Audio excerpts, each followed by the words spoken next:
live from Bradford Field at Clinton Prairie High School. This is a Clinton County rivalry matchup tonight on the ISC Sports Network. The Frankfurt Hot Dogs and the Clinton Prairie Gophers. Both teams are 1-0 on the season. A beautiful Friday night across Central Indiana for Week 2 of the 2022 IHSAA high school football season. As you see the Clinton Prairie Gophers hit the field as we get set for tonight's matchup. I'm Brad Huber alongside Chris Walker as we expect a great game here this evening. Chris, your thoughts here as we get set for this big Clinton County rivalry matchup here this evening? It will be an interesting battle tonight. Very contrasting styles. We'll see Frankfurt really kind of pick up the pace. They want to throw the ball all around the yard. And then you got Clinton Prairie who's going to maybe slow it down a little bit, kind of try to run it down your throat. So it'll be interesting to see who wins this battle this evening. And before we get going, let's talk about keys to the game, Chris, and what these teams need to do to get a victory and go to 2-0 on this young season. Yeah, a few things. Really, the first key to the game, the stamina, the two-way players deal. It's really more for Clinton Prairie. When you have the smaller 1A schools, a lot of times you have a lot of kids play both ways. With the weather being in the 80-degree range, it's always tough early in the season, so let's watch out for that. You know, talking about limiting those costly penalties, we saw Frankfurt in a close win last week have a lot of key penalties, things that really hurt them, took touchdowns off the board. So you want to clean that up in Week 2, see if we can do that. And then, as you say, in all football games, let's see if we can win that turnover battle. The turnovers will be important tonight as we will pause now and we'll be back with the start of the game after this on the ISC Sports Network.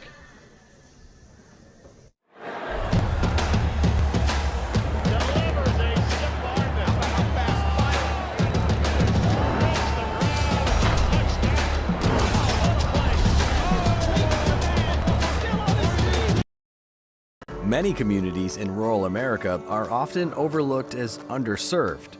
These communities are being left behind due to lack of internet and access to state-of-the-art technology.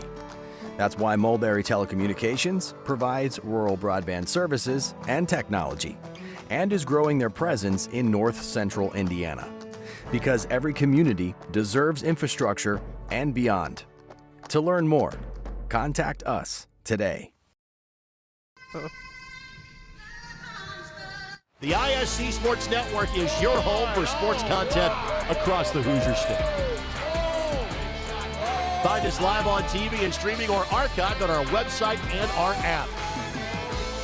The ISC is your one-stop shop for the content you want to see, including high school sports, college sports, and other great events throughout the year. Subscribe to our streaming service and get access to it all. ISC, local lives here.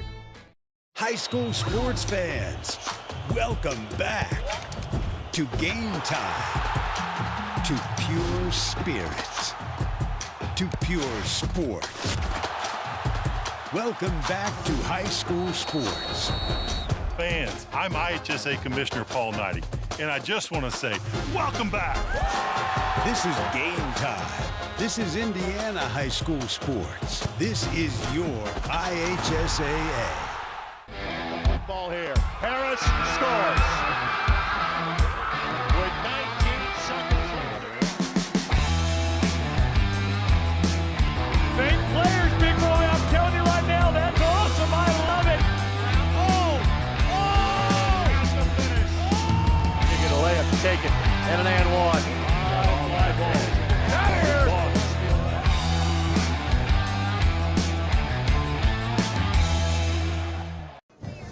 And welcome back to Bradford Field as we get closer to kickoff between the Clinton Prairie Gophers and the Frankfurt Hot Dogs. This is the third meeting between these two teams in the last 30 years, and those last two meetings have come in the last 2 years. Frankfurt is 2-0 against Clinton Prairie and won by a combined score of 81-26. Frankfurt leads the all-time series over the last 35 years, 4-2. So third meeting in the last 30 years. Brad Huber, Chris Walker here as we get set for this matchup, and the coin toss being done right now. But these two teams like to play two completely different paces.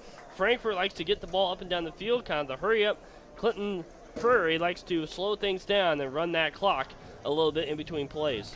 Yeah, well, interested to see what style is going to win out in this game. I mean, if you're Frankfurt, you want to throw the ball around, are you completing the passes? Are you able to keep possession and march down the field? Or do you throw some incompletions, you get stalled out, and then that gives Clinton Prairie a chance to kind of do what they want to do, kind of run it right back at you, keep the ball.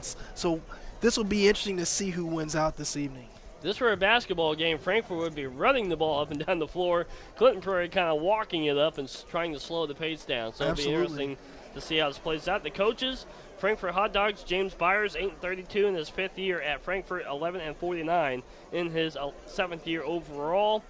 Kurt Slicker in his first season at Clinton Prairie, 1-0 at the school. He's 3-28 in his 4th year overall. So we'll see what happens here. Quarterbacks Doug Wood for Frankfurt was 22 of 38, 280 yards, 2 touchdowns, and an interception last week. Connor Cobb for Clinton Prairie, who was a lineman last year, 12 of 18 passing, and he carried the ball 5 times for 23 yards. So perhaps 2 completely different quarterback styles, too, going into this ball game. Well, we were talking about it a little bit off air before the game. Look for Connor Cobb to not only be the quarterback, but he may be making some tackles on the defensive side of the ball as well. And that's one of those things where a couple things you don't normally see your quarterback, number one, wearing number 45 or number 55, but you also won't normally see your quarterback playing defense. And if he is, he's probably going to be playing as a linebacker position.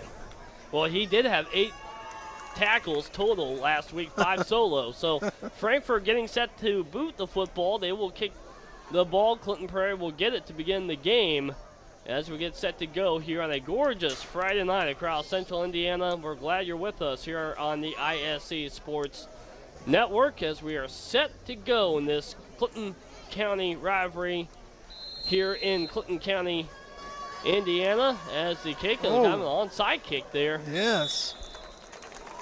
And Clinton Prairie will have great field position to get things going.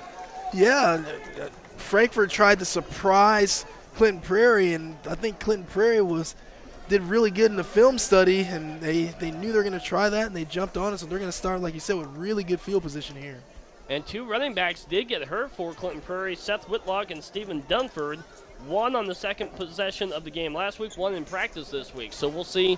I do not know if they are playing or not. That could be an issue if they are not playing tonight. Already a small school in the depth. An issue, as there'll be a quarterback keeper here, and a big gain on the first play, and he's going to score. Unbelievable run, therefore a touchdown for Clinton Prairie, and it's 6-0.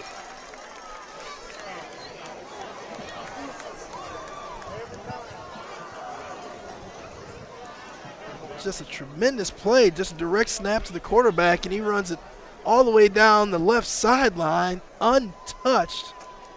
And folks, unfortunately, we don't see this number on the roster right now. But it looks like I did see a penalty. Looks like this is going to be called back, and that really stinks. And that's a bummer because that was a great play to begin the game. So a penalty, and it is brought back, and it'll be first down, and looks like 12 from their own 45-yard line.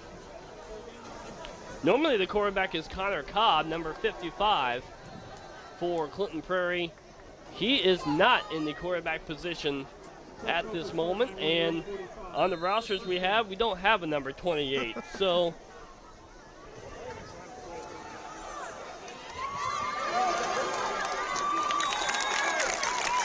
that we do have Jacob Wilson on the pitch. He got enough for the first down and to move the chains. Jacob Wilson last week, 8 carries for 95 yards, and a good start here for Clinton Prairie to come off that penalty that negated a touchdown. Yeah, Jacob Wilson's got good speed, got a pitch to the left side of the field, the short side of the field, and he got up in there, got a nice gain there on first down. So we are waiting for resumption of play here. As the ball is marked, looks around the 40-yard line of Frankfurt. We are going to go with Connor Cobb, that he's number 28 instead of 55. So So we'll say there was a jersey change that we were unaware of. So we'll say Cobb has the football. He will keep it this time to the near side. And a gain of, looks like 8 on the play. And that'll bring up second down and short. But Clinton Prairie moving the football on the ground here early. That was a good job by number 15, Garrett Burge, by not getting sucked in. He held his contain outside, so he didn't let Cobb get outside of him to make that an even more of a gain. Nice job there. Second down and short now for the Gophers at the 32-yard line of Frankfurt. He'll hand the football off to Stephen Dunford, and that's when we said who got hurt in practice this week. Good to see him on the football field, awfully close to that first down marker on that second down and short situation. Quick dive play there to the up back. Get a short gain, but you get the first down, so you now start over, moving the chains. So he did get enough. First down and 10 at the 34-yard line now for Clinton Prairie. And we're seeing this, as we talked about, they like to use up clock in between plays here as they are in no hurry in the first couple minutes. Keeper this time by Connor Cobb, and he does not get very much there as Frankfurt read that very well. So we did just get word from the stadium that is Connor Cobb. We can confirm that now, that he is number 28, not number 55.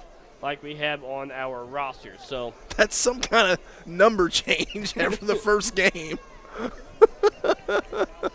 And Cobb was an offensive lineman last year, moved the quarterback this year. The handoff. Nice. Now up the middle, Jacob Wilson cuts back, and he'll get in for the touchdown.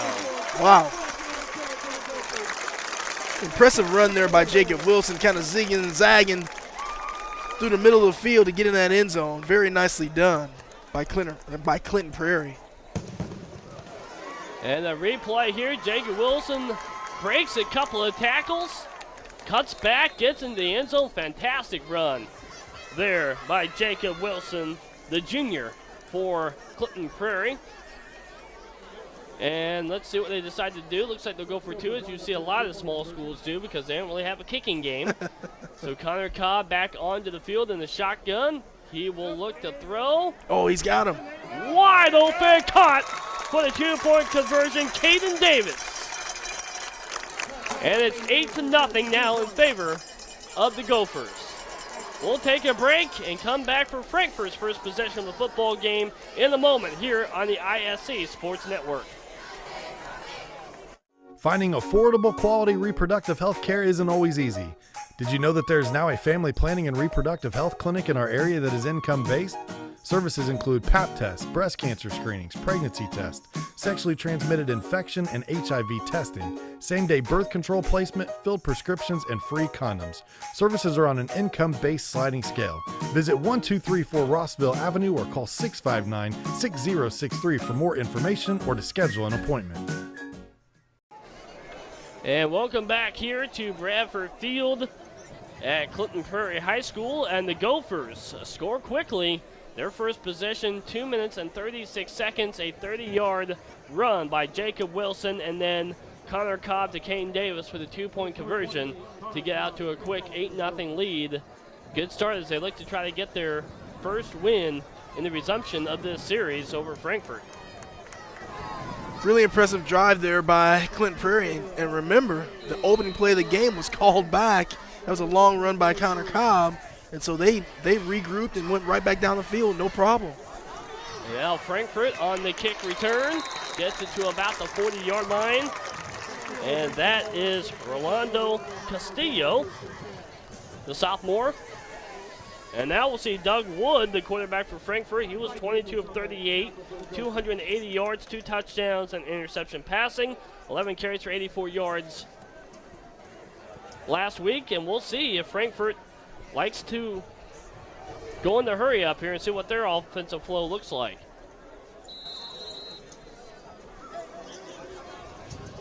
Two receivers to the near side, 2 to the far as Wood is in a shotgun.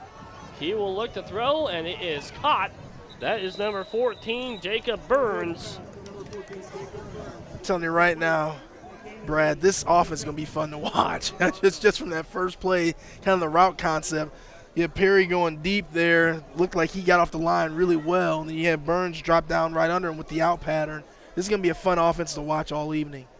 He had 3 receptions for 32 yards last week. That was a gain of 8. 2nd down and 2 at the 47-yard line. Throws it to the right side this time, and it is dropped by Cohen Dunn, the senior wide receiver. He may have had enough to get that first down if he was able to bring that one in. Yeah, that's just a situation where I think Dunn takes his eye off the ball, thinking about running before he makes the catch. So you just got to gather yourself, make the catch, and then make your move after that. So a big 3rd down play here for Frankfurt to try to continue to move the chains and keep this offensive drive going to try to match what Clinton Prairie did. They'll hand the football off this time, and they do get the first down as Quincy Perry, the senior wide receiver, got the run. Make that Jacob Burns. Got the handoff and got the first down, and a big pickup for the Hot Dogs to extend this drive as he went down just past to the 43-yard line of Clinton Prairie.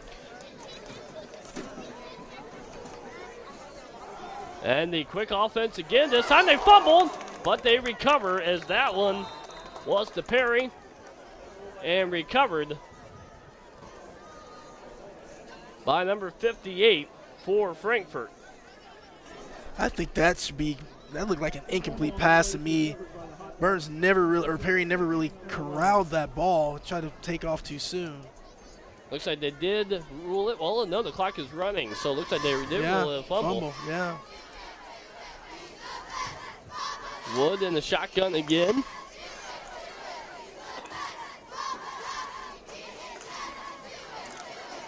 Oh. And somebody went too quickly in an obvious penalty. That'll be a false start on the wide receiver for Frankfurt as he just didn't get that count right. Well, that tells me that was a play where they were going to Quincy Perry because he took off. He took him right down toward the post pattern. He was looking for a deep ball there.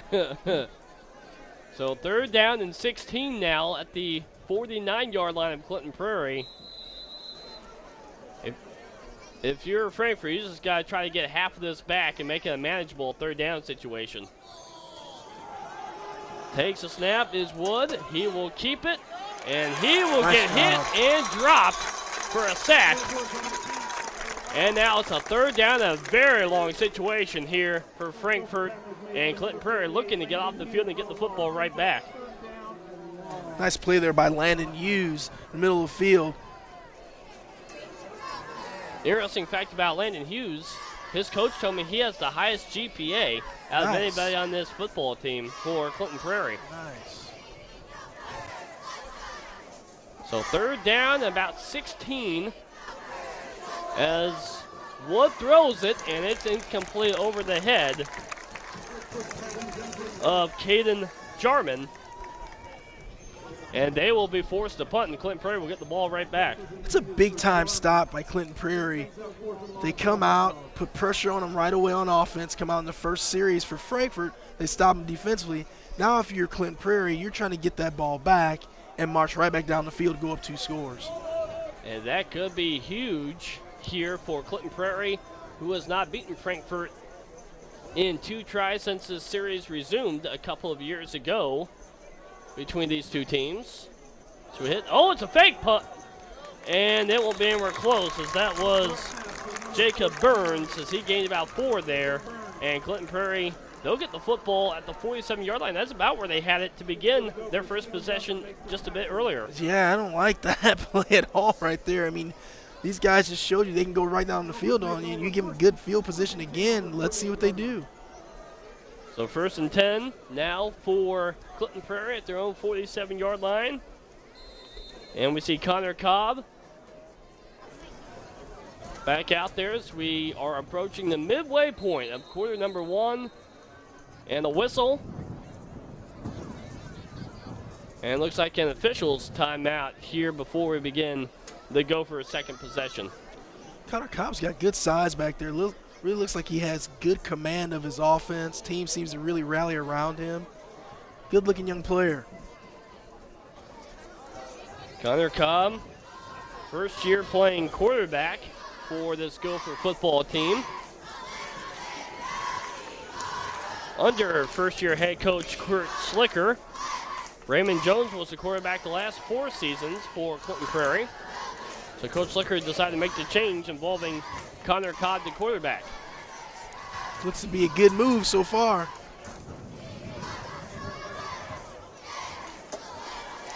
Waiting on something here, the officials are.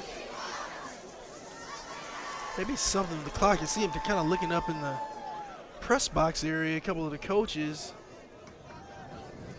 Maybe a play clock issue, we understand, that the officials are waiting on. You do see them looking up towards the press box. They did reset it back to 6:35. They added 6 seconds back to the clock.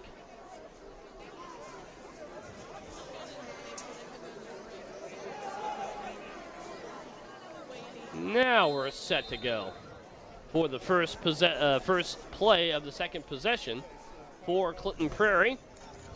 Cobb fumbles the snap, but they do recover and get the football back. So that could have been disaster, as Jacob Wilson was the one to recover that. He was in the backfield.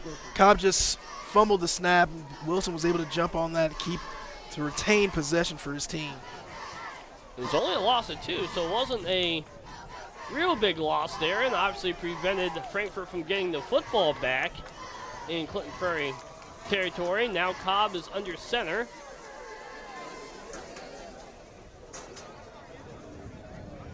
With Wilson in motion.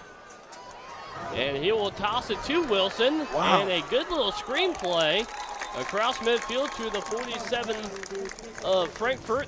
It'll be a gain of about 8 on the play, so it'll be 3rd down and about 5 to go here. Jacob Wilson is really slippery in there. He is hard to bring down. Frankfurt got good pressure there defensively. He tried to get to Connor Cobb, but he was able to get the football away to Jacob Wilson. Now they send Jacob Wilson out there as a receiver. 3 receivers to the far side now for Clinton Prairie on 3rd down and 5. Cobb, he will keep it and break a tackle, break 2, but he'll reach across just shy the 1st down marker. It'll be 4th down and about 2 at the 45-yard line of Frankfurt. And we'll see what Clinton Prairie decides to do here on 4th and short. Yeah, and it's a long 2. It's probably closer to 2.5, almost 3 yards. But with this field position, I mean, it would not surprise me if they go for this here. And we talked about with the PAT, with a small school, you don't really have punchers and kickers, so you're almost kind of forced to go for it when you're a 1A or a 2A school, just because of the numbers. Yeah, absolutely. It's just so tough to kind of punt the ball down in this area and try to kind of put in that little coffin corner type deal and see. Get a player down on the field right now, maybe have to imagine it's probably cramping or something like that. Early in the season you see that quite a bit with the weather and things. You can really have to hydrate and start doing that several days in advance in the week, so when it comes to game time, you're not cramping up like this. You might be right. It is a warm day here in central Indiana.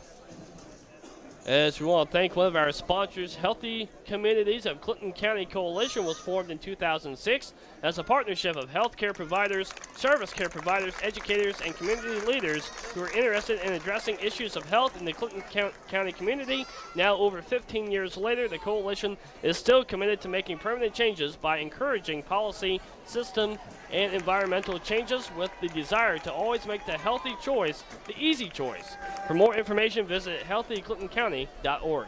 Brad, the problem with this injury is hopefully it's just a cramp, but secondarily it's to your quarterback. So if you were going to go for it on 4th and 3, now you're going to have to make that decision. It makes that decision a lot tougher because if you do it, it's going to be with a different quarterback.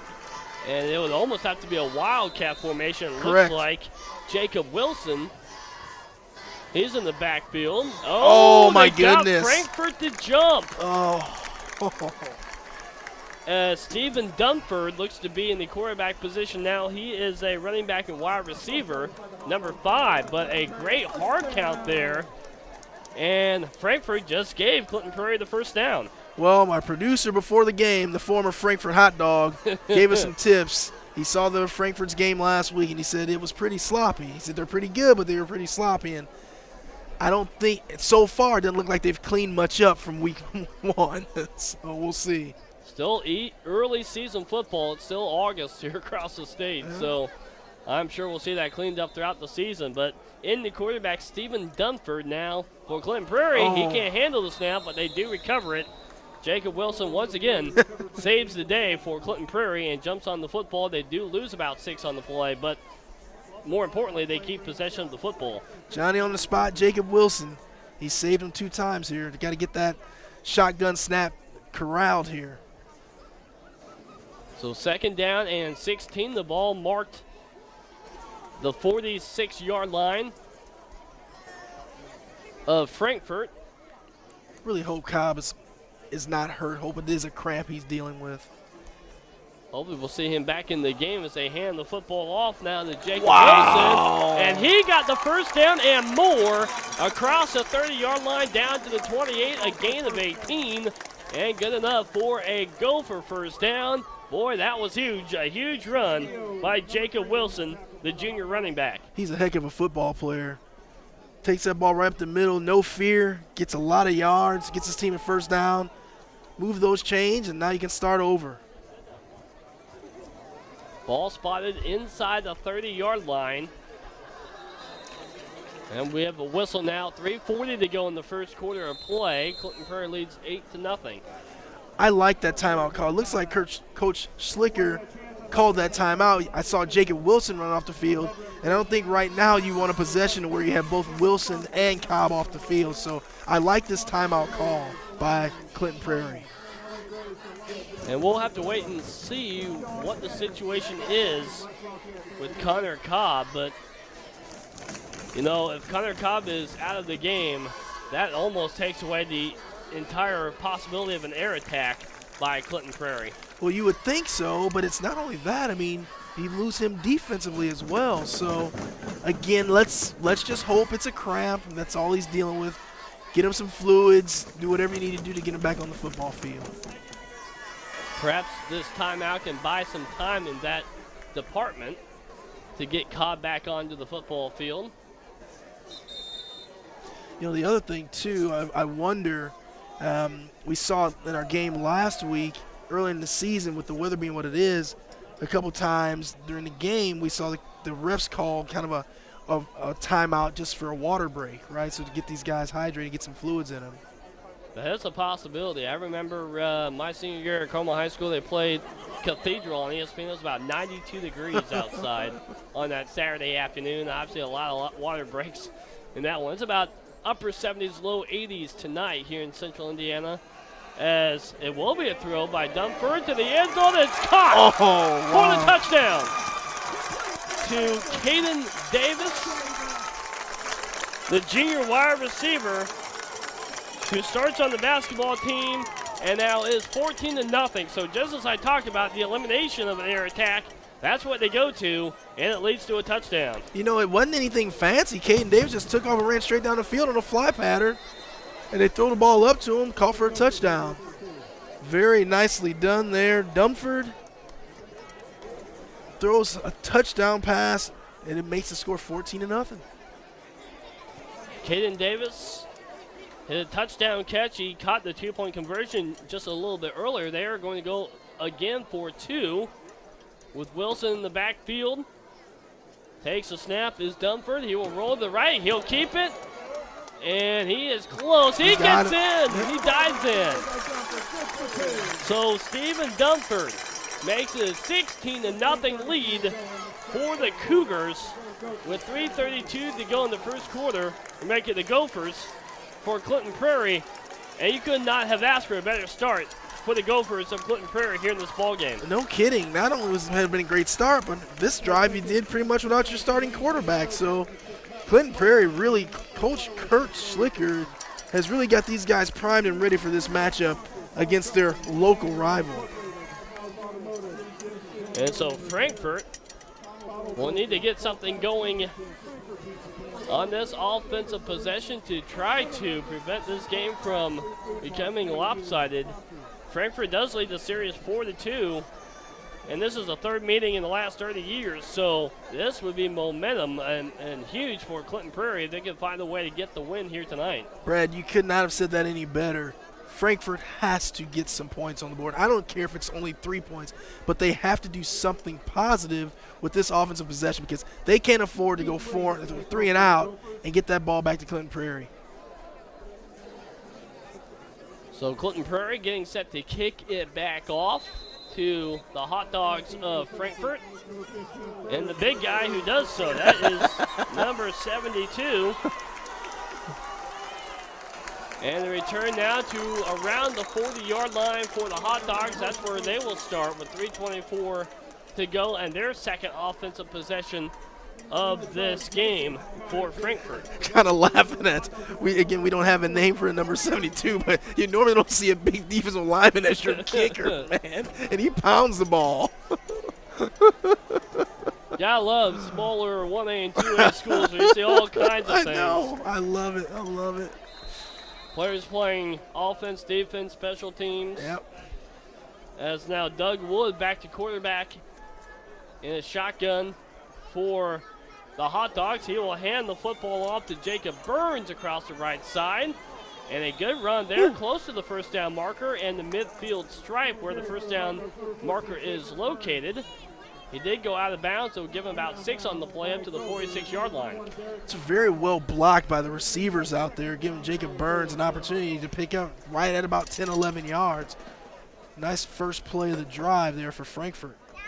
Ball marked at the 47-yard line, so second down and about 3. Doug Wood in the shotgun. He'll fire to the near side this time to Quincy Perry, and he will get the first down and in to Clinton Prairie territory for the first time tonight, and a big first down pickup for the Hot Dogs. Nice tackle there by the linebacker, number 54, but as a receiver, get those little screens when you're going back into the middle of the field. You always got to watch out for those linebackers coming out to headhunt, so you got to be careful. That happens when you throw it across the middle. That's right. Doug Wood in the shotgun again. He has Burns back there with him. Wood will roll to the right and throw it incomplete. That was intended for Caden Jarman.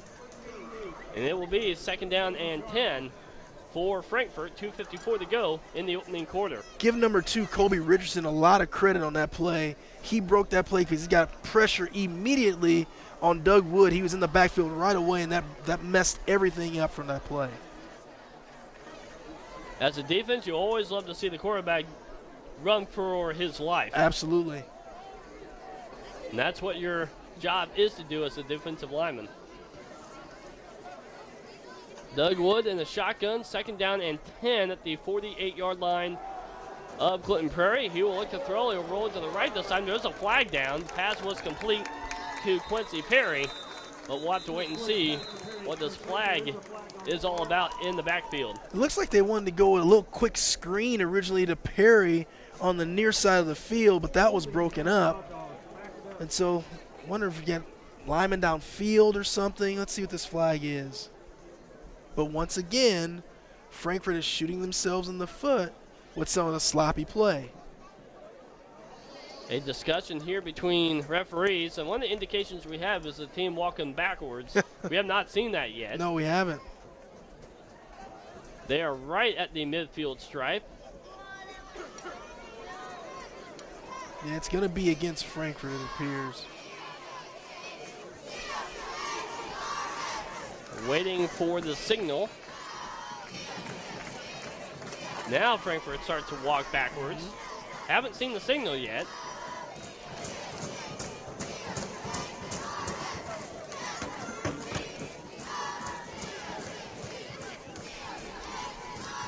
Whatever it is, they're going to push them back. When you see the slow jog, that's a big penalty. That's not just a, legal procedure or anything like that. Holding, huh? So holding on Frankfurt, and sometimes you'll see on these extended plays, and they get nailed Yeah, you could see they were trying to go screen to Perry over here, but that was broken up pretty quickly. Looked like 54, which I do not have on the roster, was nailed for it, but they come right back and they'll throw the football across the far side to Cohen Dunn. They get back to about the 47-yard line, their own 47-yard line. It will be 3rd down and about 15 still to go. So Clinton Prairie doing a good job of getting Frankfurt. I guess Frankfurt's kind of hurting themselves with the penalties, but in these 3rd down and long situations. Yeah, it's a combination of the two. Clinton Prairie is holding up very well defensively, but again, whenever Frankfurt gets something going, they do something to push themselves right back. So 3rd down and long here for the Hot Dogs of Frankfurt at their own 47-yard line as Wood takes the snap. Oh, here we go. Near side of the big play and incomplete. Good coverage there by Stephen Dunford defensively as that pass was intended for Cohen Dunn, and now bring up 4th down and long. I like that route concept. You had Cohen Dunn kind of slipping out of the backfield on a delayed route, and if that ball's thrown on the money, you may be able to complete that pass. We saw a fake punt in the first drive. I expect them to actually punt the football here. Looks like Doug Wood's going back like he's in punt formation, so it looks like they are going to punt here. Frankfurt, a 4A school. As Wood will punt the football, end over end punt, and fair catch. Oh, I was like, what? We couldn't see the fair catch, and I was wondering why. Was that Jacob Wilson just standing there didn't do anything? Tell you what, I would have liked to see him run that ball back because he's been so elusive in the back, out of the backfield. I have to imagine he's a heck of a punt returner. And he had a decent amount of space there if he He wanted did. to return He it. really did. I just don't think he realized that ball was kicked on such a line drive type action instead of in the air, didn't have any hang time whatsoever. This will be the furthest back that Clinton Prairie has started on their drives, as the first 2 possessions they started right around midfield, so now they're back inside the 30, inside at the 25-yard line. But Brad, so far, I don't think they're worried. The way they move the ball, I think they're ready for it, ready for the challenge. As we see Dunford back in at quarterback, and he will get hit and dropped for a sack. So Connor Cobb still not into the football game after going down on the last possession. Stephen Dunford in, and he'll get dropped for a loss by Clayton Greiger. Yeah, I really don't make me feel good that Cobb's not back in there. It's starting to make me think it may be a little bit more than a cramp. I hope it's not, but we'd like to see him back in this game. They've been dealing with some injuries. Fortunately, Dunford, who got hurt, there's a fumble. Guess who? And guess who recovered that offensively? Jacob Wilson, for a 3rd time tonight, recovers a fumbled snap and keeps the possession alive for the Gophers. That's just mishandled by Dunford there. That snap is right to the chest. Good pace to it. Got to make sure you catch that ball first. And now 3rd down and long for Clinton Prairie, which they have not had yet in this game. Good opportunity for Frankfurt to try to flip the field right here. They need to stop on this play right now. Ball at the 19-yard line, 3rd and long. Dunford in the shotgun. He has Jacob Wilson back there with him. Perhaps the final play of quarter number 3 as Dunford airs it out, and it is caught! Oh, my goodness. Holy cow, what a catch! Caden Davis. By Caden Davis, the junior wide receiver. Said incomplete. What, did he drop it when he hit the ground, maybe? It looked like a complete pass. Let's check the replay. Was he out of bounds, maybe? Could have been. Jumps up. He was in bounds. Wow. That looks like a catch. No kidding. I don't know what happened there. That looked like a catch. Wow. No, he did not argue, and so obviously he knew he did something wrong, but man, that would have been a huge play for Clinton Prairie there. Now you go to 4th down. Now you have to punt it away and then kind of get your defense back out there and hope for a stop. And Clinton Prairie will call a timeout here before 4th down and long. And we'll see if they decide to punt the football here. I would have to think they will, even though You know, they haven't kicked the P18. They went for it on 4th down last time, but Yeah, but when they're pushed back in their own territory this far on their own 19, you got to kick it out of there. But again, we've seen several times today they've had trouble with the long snaps. You know, whether it's been the shotgun, we haven't seen a punt formation yet, but let's see, make sure they corral the snap first and then punt the ball out of their own territory. And Derek McDonald, coach told me this is his first week as a long snapper on punts. Whew. He's listed as a wide receiver and a quarterback. He's a 4-year starter. He's a senior. But his coach, Kurt Slicker, said this is the first week that he is the long snapper on punts, as they've been working on that in practice. Well, welcome to the pressure cooker, son. Here we go. Nothing like being pushed down in your own territory, and you got to make your first long snap in this big situation here. And the punt formation is obviously further than a shotgun formation when it comes to the snap, so further distance to cover. And looks like they are in go for it. Well, no, they got a punter back there.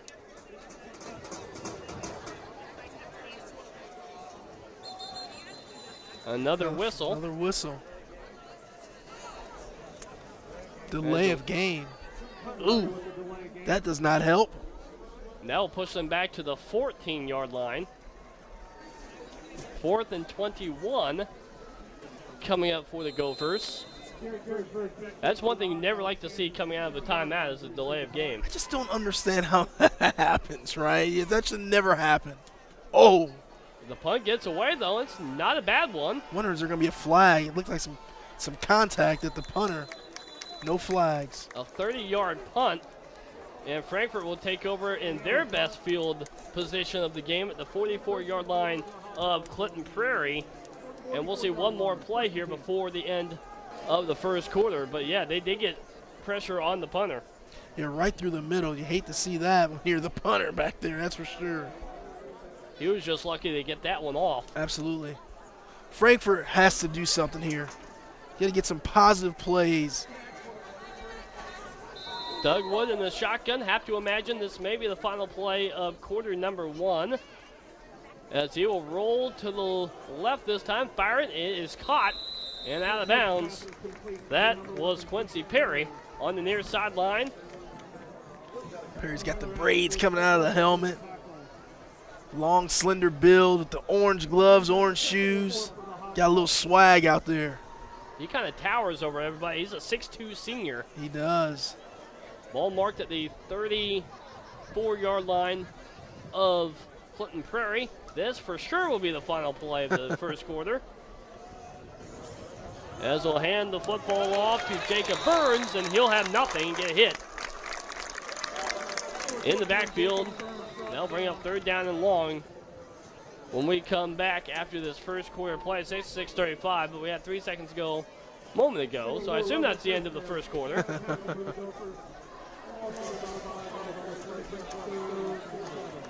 We'll go to the break, and we'll have the second quarter coming up. Clinton Prairie 16, Frankfurt nothing. Stay tuned. Stay with us here on the ISC Sports Network. I'm Query. And I'm Schultz. And, of course, we do the incredibly creatively and appropriately named Query and Schultz program every Monday on ISC Sports Network. Derek, it airs at what time? 7:30. Okay, every Monday at 7:30. We're now on season number 2, and if history tells us anything, catch us now because you never know when they pull the plug on it. Why would you say that? Because it's happened That's not before. going to happen here. Comcast, Xfinity 81, ISCSportsNetwork.com, ISC Sports Network, YouTube, Twitter, Facebook, so many places to watch Query and Schultz, 7:30 on Monday.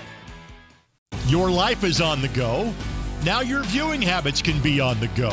With the ISC Sports Network app, your team is at your fingertips. You can download years' worth of content from the ISC Sports Network library.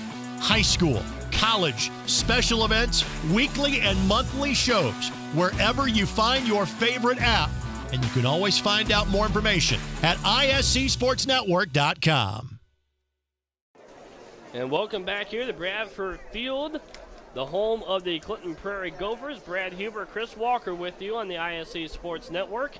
As we begin quarter number 2, the Clinton Prairie Gophers leading the Hot Dogs of Frankfurt 16-0, as they've had The first 2 drives leading with touchdowns and 2-point conversions. A big possession here, 3rd down and 7 for Frankfurt as they throw it, and it's dropped by Jacob Burns, and that's going to hurt what was a promising possession for the Hot Dogs. Yeah, and you got to be careful on those pass plays there because you don't want to make sure it's not a backwards lateral where that ball can be picked up if it's incompleted by the defense and they can take it the other way. But obviously that ball was thrown forward, and so everything's good. They are in go-for-it situation here. They are at Clinton Prairie side of the football field. The 44-yard line is 4th down and 7. As Wood takes a snap, rolls to the right. He'll keep nice it decision. All kinds of space, and he will get the 1st down to the 32-yard line. And this big possession for Frankfurt and the Hot Dogs continues. Just a really good decision there by Doug Wood, and he got some receivers blocking downfield, helping him get some extra yards. Just a really, really well done, good decision making by the quarterback there. I have to imagine as a quarterback, you roll out like that and see all that green space, that you have to feel pretty good about that. Absolutely. Yes, yes. Ball marked at the 30-yard line in Clinton Prairie. Wood takes the snap.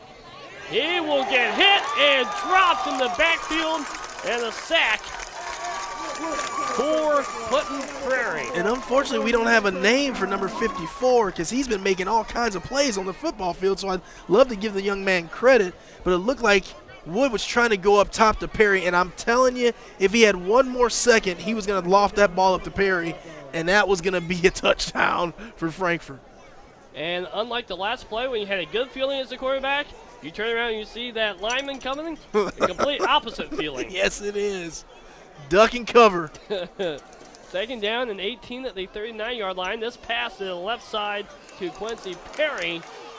And he stays on his feet, breaks a couple of tackles. He'll get across the 30 to the 28, so he got all of that back and then a few to make it now 3rd down and manageable. Another one of those wide receiver screens. You got Quincy Perry, who's got a big body, comes out as the outside receiver comes back in. His other 2 receivers are all blocking for him, so those are normally really good gainers for offenses when you can run those correctly. So they gained about 8 on that play. 3rd down and 7 out the 28-yard line of Clinton Prairie. 3rd down and middle distance here as Wood will take the snap. He'll hand the football off to Jacob Burns. And Burns breaks the tackle. He does step out of bounds, but he'll get the 1st down and then some. And Frankfurt now into the red zone and knocking on the door of getting their 1st points of the night. Yeah, you see that's the running play of choice that they like to kind of get Burns will kind of motion back into the backfield in a shotgun formation. Wood will hand it off to him, and he has the entire sideline to work with, and he's pretty elusive as well. He is quick. Yes, he is. No doubt about that. Wood takes a snap. Oh, he got Perry. Left, wide open Perry. He catches it. But right there on the tackle is Tyler Altick, able to bring down Perry to minimize the gain. Still got about 6 or 7 on that play. You'd like to see Wood, when he rolls out to the left there, kind of get that ball to that outside shoulder toward the sideline, give Quincy Perry a chance to catch a ball and kind of turn it upfield to try to get in that end zone. 2nd down and 4 at the 6-yard line. They can still get the 1st down at the 2. As you see Jacob Burns in motion, they run the football up the middle and breaks a tackle into the end zone. Jacob Burns and the Hot Dogs of Frankfurt are on the scoreboard for the first time tonight. 9:17 to go in the 2nd quarter.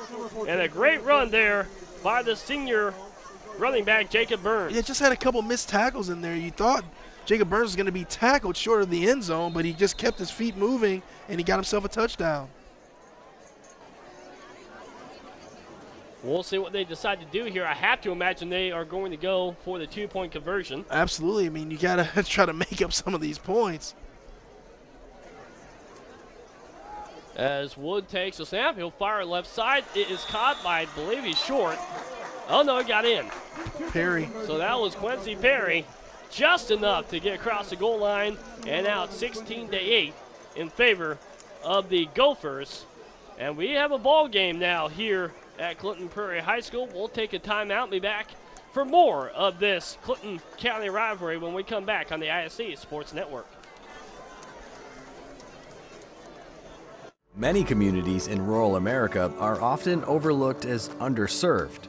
These communities are being left behind due to lack of internet and access to state-of-the-art technology. That's why Mulberry Telecommunications provides rural broadband services and technology and is growing their presence in north-central Indiana.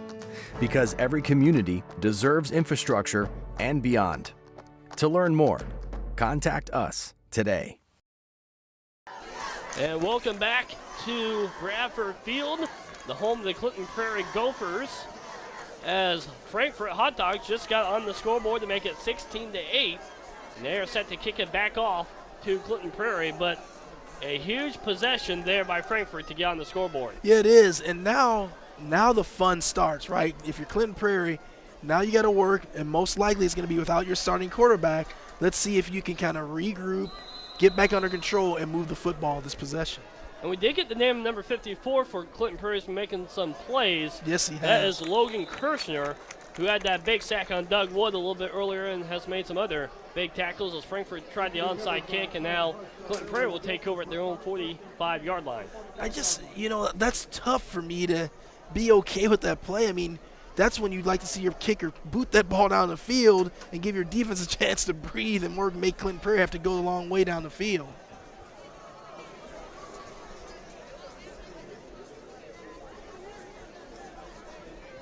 So Stephen Dunford back on the quarterback here, so still have not seen the return of Connor Cobb. We'll see if we can get any information regarding that for Clinton Prairie, but it is Stephen Dunford under center now, and he will hand the football off, and a good gain, stays on his feet, pushes forward, pounds his way near the first down marker, the 45-yard line. Man, Jacob Wilson is a tough cookie, man. He does not shy away from contact. He is banging in there. 5'11", 165-pound junior. He just kept his feet moving and picked up several extra yards, and it's about a half a yard shy of that first down marker just across the 45-yard line. I would have to think they are probably going to run up the middle and just pick up that first down. It's a good call, partner. And they fake it, and they give it the right side to Caden Davis, and he is on the far sideline, 30, 25, 20, spins down to the 18. So they fake the handoff to Jacob Wilson and toss it over to Caden Davis, and they got much more than they needed down inside the red zone, a gain of 25. I'm not sure if they really faked it. I think Jacob Wilson may have run the wrong play and kind of got in the way of Dunford trying to pitch that ball out to Davis, but Davis was able to get the pitch and just get upfield and get a lot of yards. Well, I guess you could call that a broken play then, yeah. I guess, and it turned out very well as Caden Davis now up to the 18-yard line. They gained 27 on that play, so hand the football off to Wilson this time, and he'll get a couple more across the 30 down to the 29, and it will be about second down and about 5. Jacob Wilson is always falling forward. You don't see him losing many yards on plays when he touches the football. They gained 4 on that play, second down and 6, now to the 18-yard line, so Clinton Prairie is looking to bounce back after giving up that touchdown, as they will pitch it near. Oh, no, they give it right back to Caden Davis. Woo. That was a fake. Across the 10, down to the 5. Looks like they're down to about the 4-yard line. It'll be first down and goal as they faked it to the near side. Nice misdirection. Jacobs. It faked a lot. I mean, the entire defensive line for the Frankfurt Hot Dogs was going the opposite direction. They faked us out, too. Yes, they did. So first and goal at the 3. Clinton Prairie looking to go back up by 2 scores. Dunford under center, takes the snap, hands the football. Oh, goodness gracious. Jacob Wilson can't get there. A big play by the Frankfurt defensive lineman. Wyatt Criswell, and it's he got in there. He did. But that's a heck of a play. Nice tackle there by Wyatt Criswell. They gave it to him. Yeah. So a touchdown by Jacob Wilson, his second of the day. And now that will make it a 22-8 lead. This is a painful touchdown for Jacob Wilson, but he'll take it every day of the week. Ouch! Goodness gracious. That was very, very close, but they'll go for 2 here. Now they'll hand it back off. No, they'll throw it this time, and it's caught. Ty Jacobs is in for the 2-point conversion. So a great fake handoff. Rolled to the right and found Ty Jacobs in his second ever high school football game, the freshman.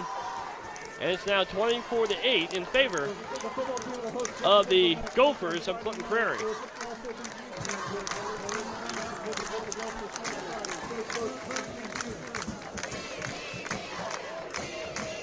And Ardente Dental is a team of professional smile makers dedicated to leading the community to optimal health. Straighten your smile and improve your confidence today by contacting Ardente Dental at 765-654-7222 or visiting ardentedental.com. Brad, that was a really, really impressive drive there by Clinton Prairie. Faced their first bit of adversity in this football game, but they were able to regroup, gather themselves, and march the ball right back down the field for another touchdown. And they were able to bounce back from giving up that touchdown to Frankfurt and get that lead right back up to 2 scores. And what's amazing is that we have seen 4 2-point conversions, and all of them have been successful. That's not something you see in every game. No. Well, you normally don't see every touchdown. Everyone goes for a 2-point conversion. And now we got an updated roster. So our big kicker here is Keaton Williams, 6 feet, 280 pounds sophomore. I love it. So we're going to see him a couple more years, buddy. He'll be 320 by his senior year kicking off. I love it. That was a heck of a story. That's a good kick. That's a really good kick. And football picked up and hit in the backfield by Braxton Nail. Yes. On the kick return. And he nailed him. And a flag is down. Let's see what this is all about here. The ball spotted at the 23-yard line. Frankfurt's got to hope this is not on them. You don't want to be pushed back further in their own territory. Man, oh man, they are just hurting themselves if it's against them. Waiting for a signal from our official. And it looks like a legal man downfield on Clinton Prairie. Wow. That's normally an illegal procedure if it's on a kickoff, if you leave too soon. So I don't. Whoa. And here's the hit at the end of that kickoff return by Braxton Nail, who just laid out. You know what? I actually think that call, did they call helmet to helmet on that tackle? I think they may have called a helmet to helmet on that tackle. Because I saw Coach Schlicker, he went nuts as soon as the play happened, and he was taking his headset off and he's going crazy on the tackle there on Nail. So I would think, wouldn't that be a personal foul? Yes, and they didn't mark it off that far. So I'm not sure. That's a tough one. But they marked the football. No, they do up to the 37, so that is about 15 yards. Wow. From where that tackle was made. I think our official may have given us the wrong signal. I think you may be right, as Jacob Burns on the near sideline across the 40 to the 42. A gain of 4 for Jacob Burns. Really good job there by Clinton Prairie, staying disciplined defensively. Now we're into the second quarter. They understand when they see Jacob Burns motion back into the backfield, there's a potential he's going to get the ball and he's going to come on a sweep the opposite side of the field. Almost had to have a spy on Jacob Burns. Correct. As now Burns is one of the 2 receivers to the near side. Doug Wood all alone in the backfield. The quarterback takes the snap. And all kinds of pressure from Braxton Nail. He gets away, though, and he'll kick the football and pick up the first down, or at least be close to it. They'll mark him short out of bounds there at the 46, a gain of 4. But Braxton Nail, he had a straight line pressure, but just missed on Doug Brad, Wood. I see this so much in high school, college, and even the professional level of football. A defender, a defensive lineman will break free, and they're running to try to make the big hit on the quarterback as opposed to just breaking down. If you just break down and just grab him, then he's not going to be able to juke you and get around you, and you get the stop. Now you don't get the big – you're not on Sports Center because you got the big hit, but you got the stop way in the backfield. And a whistle here with 6:24 to go in the first half of play, 3rd down and 2. Ref can't get his flag out. He's trying to get his flag out. He couldn't get it out. An illegal procedure on Frankfurt, and yet another penalty that takes him from the 3rd down and short situation to now 3rd down and middle situation. That situation was a little bit harder to pick up. It is. I mean, and Frankfurt hasn't been all that great in 3rd down situations tonight. So, I mean, you much rather have the 3rd and 2 than your 3rd and 7. So Doug Wood in a shotgun formation, 2 receivers on I would go to Quincy Perry. Each side. Let's see if you call it here, partner, as Wood will scramble. He'll run the far side. He'll get the 1st down and more. 45, 40, out of bounds at the 38-yard line, and Clinton Prairie was set for a pass. Doug Wood kept it and had all kinds of green space in front of him. Brett, I'm going to go back to something you said a couple minutes ago, talking about having to spy on Mr. Burns. I think you need to spy on Doug Wood because whenever he drops back, when it's covered up, he's getting a lot of yards on the scramble. So you got to have someone keeping an eye on him so he's not able to do that. Ball marked at the 39-yard line. It's about 23 or so, I tried to do the math in my head there. I think that's been Frankfurt's best play so far tonight has been the Doug Wood scramble. I think you're right. The biggest play in terms of yardage is Wood will look to throw. He will throw a wide open Quincy Perry. And it's down inside the 5-yard line, but a big find for Doug Wood to his senior wide receiver, Quincy Perry. And they pick up about 35. Then that will be the biggest play of the night for Frankfurt. I think if I'm Frankfurt, I'd treat Quincy Perry like Randy Moss. I'd have like the Quincy ratio. They say I'm throwing at least 2 times every 4 downs. I'm throwing a ball to him because he's big, he's long, and again, there's a mismatch over there with that defensive back. So I would get him the ball more. They have all their wideouts here as Doug Wood on a 1st down and goal situation from the 4. Normally you see a running situation here, but Doug Wood's the only one in the backfield. That's right. If it's going to be a run, it's going to be a QB run. And you know sometimes when you spread the field out like this, it gives your quarterback more lanes to kind of choose to run through. Wood takes a snap. He will roll to the right. He will fire it, and it's a wide open touchdown as that was Caden Jarman, the senior tight end for the Hot Dogs, for the touchdown, making it 24-14. That's just one of those nice plays where you bring a guy from the other side of the field. He's wide open in the back of the end zone for a touchdown. And I would have to assume they will go for 2 here, and they will, with Doug Wood in the backfield. Can we go 5 for 5 on 2-point conversions? Why not?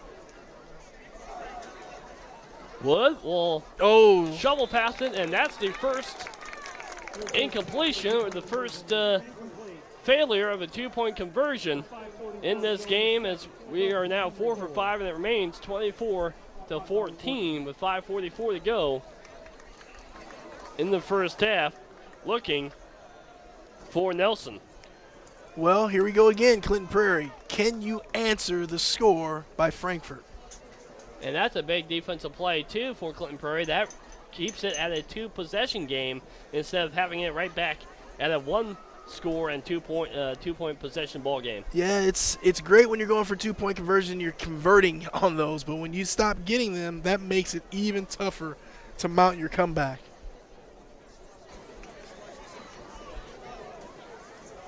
So Clinton Prairie will get the football to try to expand upon this lead.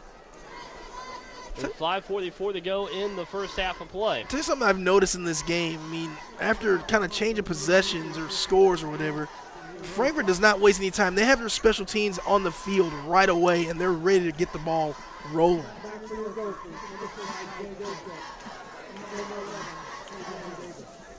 And the big man set to kick it off for Frankfurt. Chris Gil Guijosa, the kicker. And that technically was an onside kick, and Clinton Prairie will get the football right back at the 41. I guess he just may not have the opportunity to kick it deep or have the leg to do so. Well, if that's the case, I think you got to find someone that can. You cannot continue to give your other team possession like they're doing near the 50-yard line every single time. And if you're Clinton Prairie, you tell them to keep doing that. Yeah, I mean, go find someone. Go to a soccer practice. Go do something. Find someone. Tell someone, just come out and kick a few times for me on Friday, but we got to get the ball down the field. 4 men in the backfield for Clinton Prairie. And we have a penalty on Frankfurt. Oh. Too many men on the field, I believe, was that signal. Yep. Or legal substitution, anyway. And even better field position now. We're going to have to get a count of these penalties because they are starting to mount against this Frankfurt hot dog team. So 1st and 5 now for the Gophers at their own 46-yard line as Dunford hands the football to Kai Jacobs, I believe. And Kai Jacobs down to the 10-yard line, the freshman. And that's a gain of 45. And it will be 1st down, and Clinton Prairie looking to score quick, but Kai Jacobs doing his inner Forrest Gump impression there. He was wide open coming through that after getting that handoff. Tell you what, he only looks like a freshman in stature there because he's running. He's playing some good football.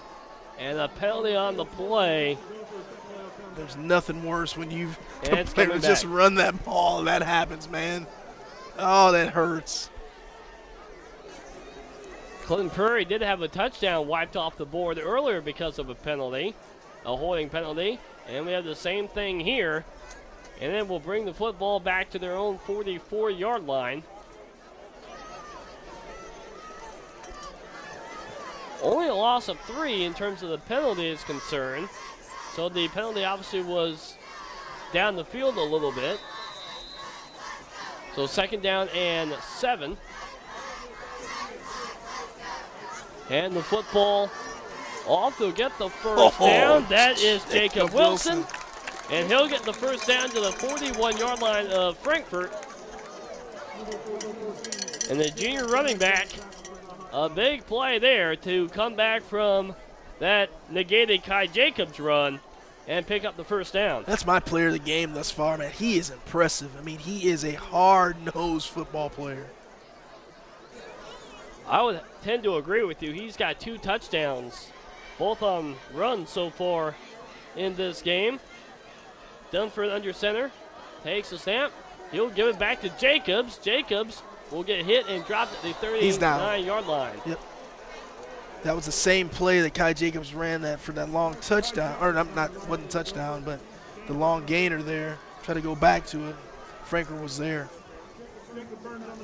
Nice job there by number 14, Jacob Burns. Yep. One thing you gotta love about kind of the smaller school football is that you see players see offense and defense. Yes, they do. Very little time on the sideline. That's right. Dunford takes a snap. He will hand the football off to Caden Davis.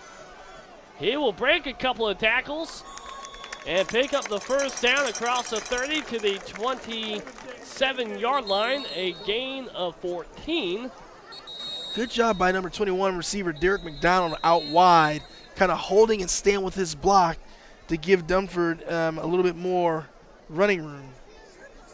I'm sorry, to give Davis a little bit more running room. Caden Davis is limping a bit.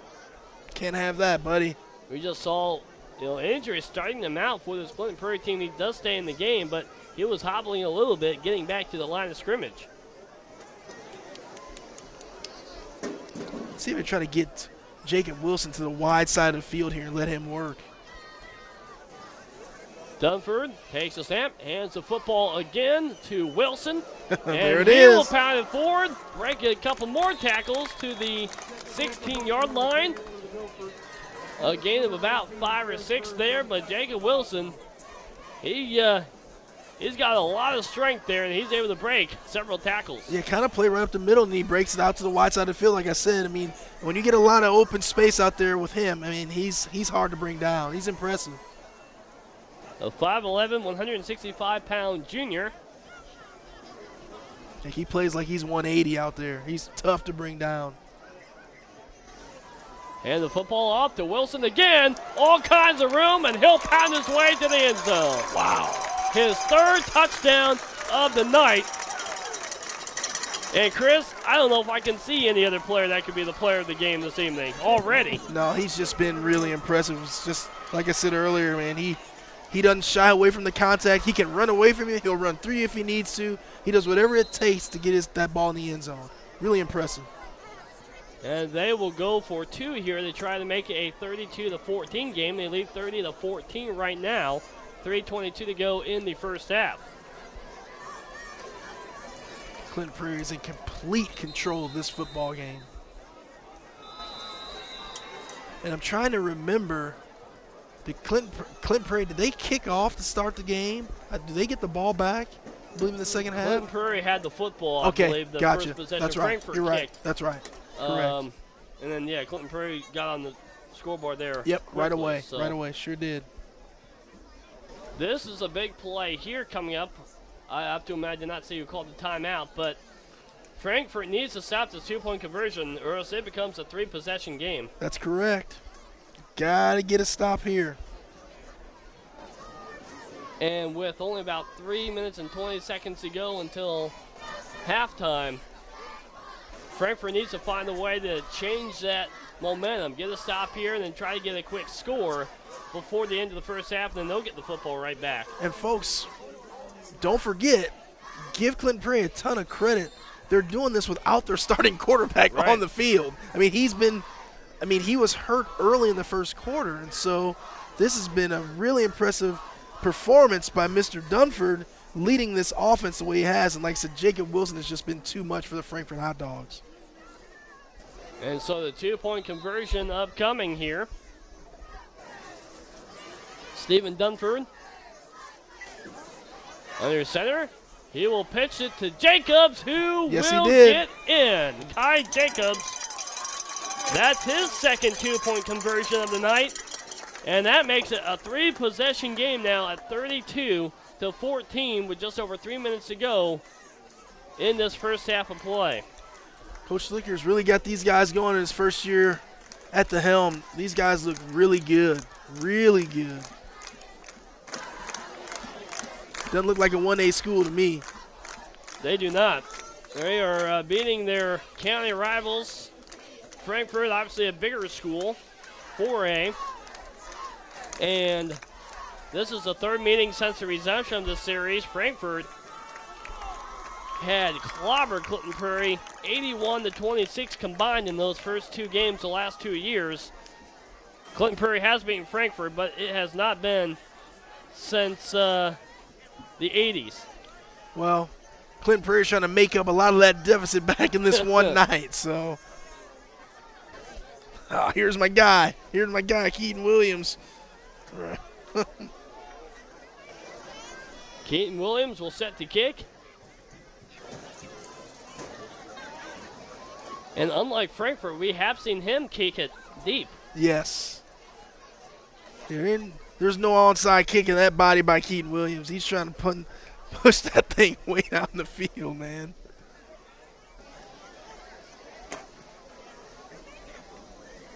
And we're waiting for him to boot the football.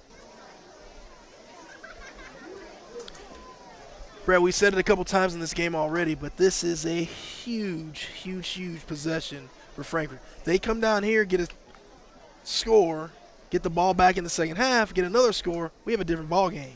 We do. That will get it right back down to a one-score game. That's right. They will have, I believe it's 3:22. Our clock did go down. Left here in the first half of play. Not sure exactly what we are waiting on. I don't either.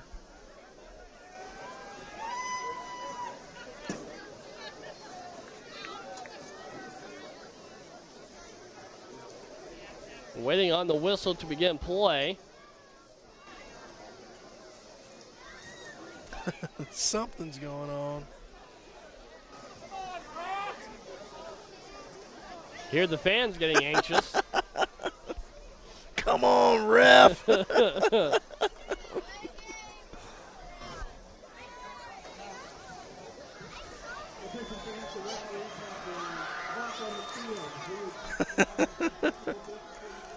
Oh, you gotta love it. Fans are getting a little anxious here. And you can hear the hometown fans on the near side of the football field. A lot to be excited about. Looking to knock off their rivals, their bigger rivals, their city rivals here tonight in week 2 and try to go to 2-0 on the season. Now we're underway. Good and blue. it's a very good kick. Picked up the 20, 25, 30.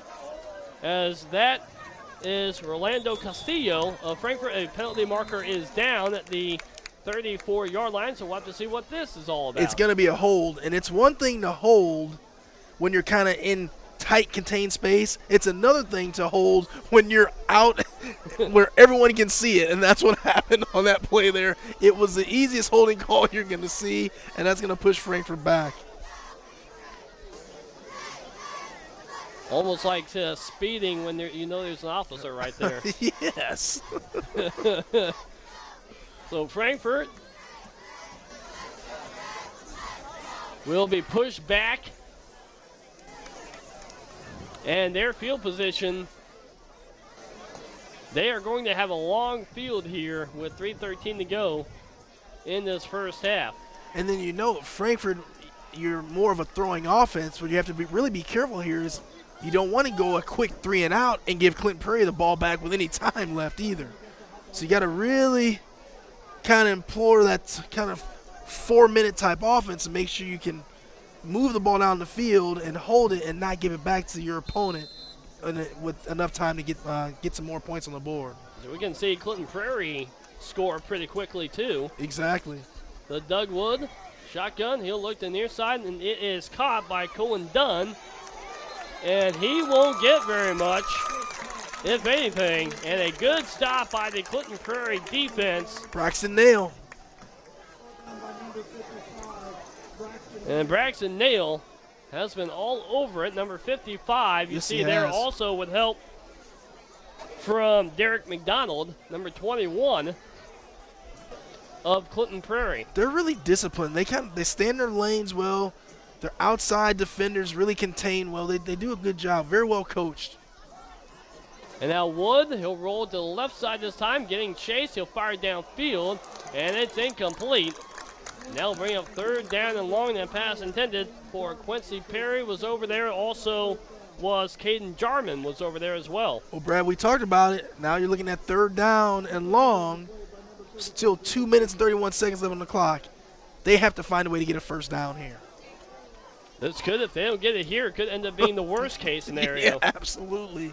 We get the football back to Clinton Prairie with plenty of time, and they extend their lead before halftime. We'll have to see.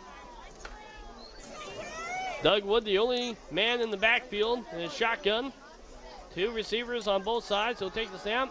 Screen pass to the left side to Jarman. Great job and there. He doesn't get much. It'll be 4th down and 7 at the 30-yard line.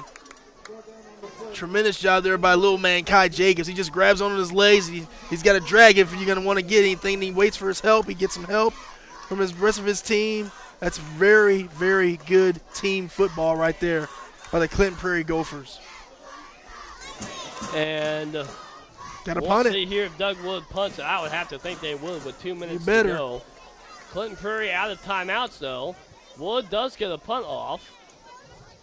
And fair caught the 42-yard line by Kai Jacobs. No timeouts here by Clinton Prairie. They've used all 3. 1:51 to go. Field goal's out of the question, so they'll need to go pretty quickly here and try to go 57 yards. If I'm Clinton Prairie, I'm not changing anything. We don't need to throw the ball. I mean, we're picking up 30 yards of crack with our run, so why do we need to do that? So let's see what they go with here. And we talked about Clinton Prairie liking to play things a little bit slow, letting the clock run. They'll need to be in a hurry up on this possession. We'll see how the Gophers can handle that.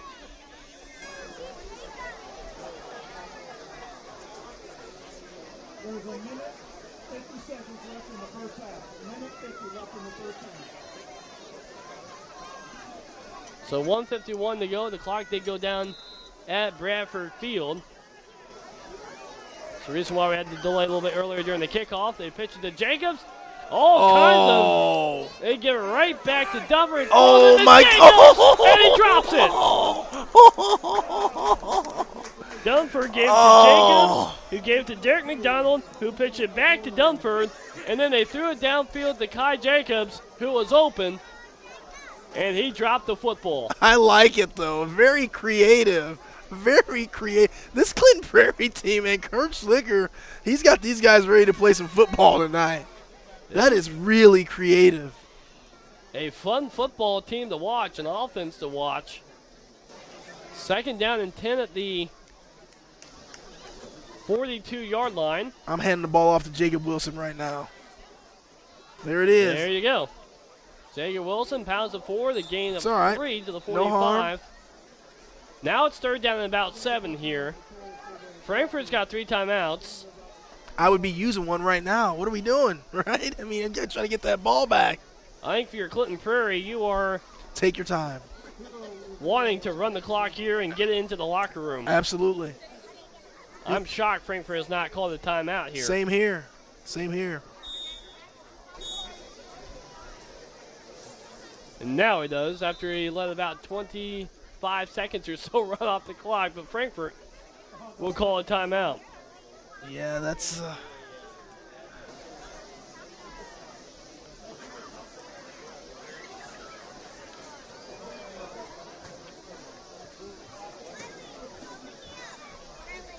And Mulberry Telecommunications currently offers service in Mulberry, Dayton, rural Lafayette, rural Frankfort, and other communities in Clinton and Tippecanoe counties. Fiber internet packages start at just $49.99 a month. For more information, visit mintel.net. Mulberry Telecommunications, it's the best gig in town. So Frankfurt calls a timeout. They let some time run off the clock. It's now 3rd down and 7 for Clinton Prairie, with about a minute and a half left to go in this first half of play. Kind of have to question why they didn't call a timeout right at the end of that 2nd down play. Yeah, don't know why, but let's see what happens on this 3rd down play. So 3rd and 7. Will Clinton Prairie try to run the football and make Frankfurt call another timeout? 1:08 to go, 3rd down and 7. Dunford under center. He will fumble the football, picks it back up, and runs forward for a gain of 5. He may have fumbled again.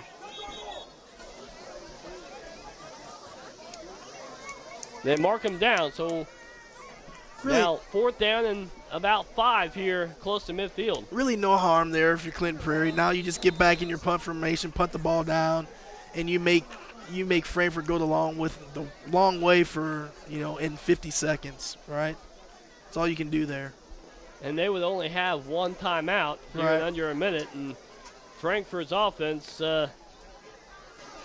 has been a little bit sketchy here in this first half. It really has. I mean, I thought seeing the kind of first possession, it looked like they were going to be really, really good offensively, and they've just kind of stumbled tonight. And then when they have done something good, they've had a big penalty to push themselves back. So they really have to clean that up if they want to win football games. Both of these teams are 1-0 on the season. Frankfurt beat Clinton Central last week, 20-16. Clinton Prairie won on the road at Westell, 46-6, to open up the 2022 seasons. Kurt Schlicker looking to stay unbeaten as the head coach of Clinton Prairie in his first season at the helm. If I'm Frankfurt, man, I put in my I'm going full out punt block on this play, they're not punting it. They are not. They are in go for it formation here at their own 48-yard line. They need 5. Stephen Dunford, you have Kai Jacobs in motion. Try to get him to jump. Yep, now drop back in your punt formation, kick it, call a timeout. Stephen Dunford was successful earlier in the game, getting Frankfurt to jump and giving Clinton Prairie the first down, but Frankfurt staying at home and doing a much better job this time. And Clinton Prairie does not have a timeout, so it would have to be a delay of game. No harm. 5 yards, not very important in this situation. Yep, just push yourself back 5 yards, get a good punt here, and go play some defense. Still will be a fairly long field for Frankfurt in under a minute with a timeout left. Dunford in a very short punt formation. Oh, nope. Back further is the punt. A high sky punt, and it gets a Frankfurt bounce. Yes, it did. And Frankfurt will have the football at their own 46-yard line with 53 seconds to go. So we'll see what they do here. It's not as long a field as we thought they were going to get, as Frankfurt got a friendly bounce on that punt. Keep an eye on Quincy Perry in this drive. Doug Wood loves to throw the football. He did it 38 times last week in their 20-16 win over Clinton Central.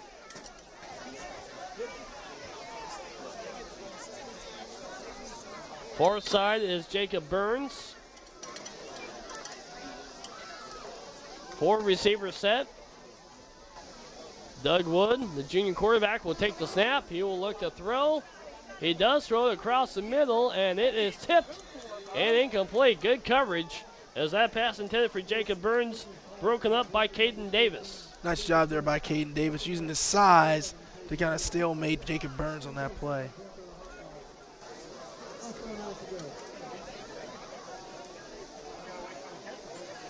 So second down and 10. Their own 46-yard line, now 41 seconds to go. 3 receivers set here on the near side. 1 to the far. Doug Wood takes the snap. He'll drop back. He'll throw it again across the left side, and it is picked off.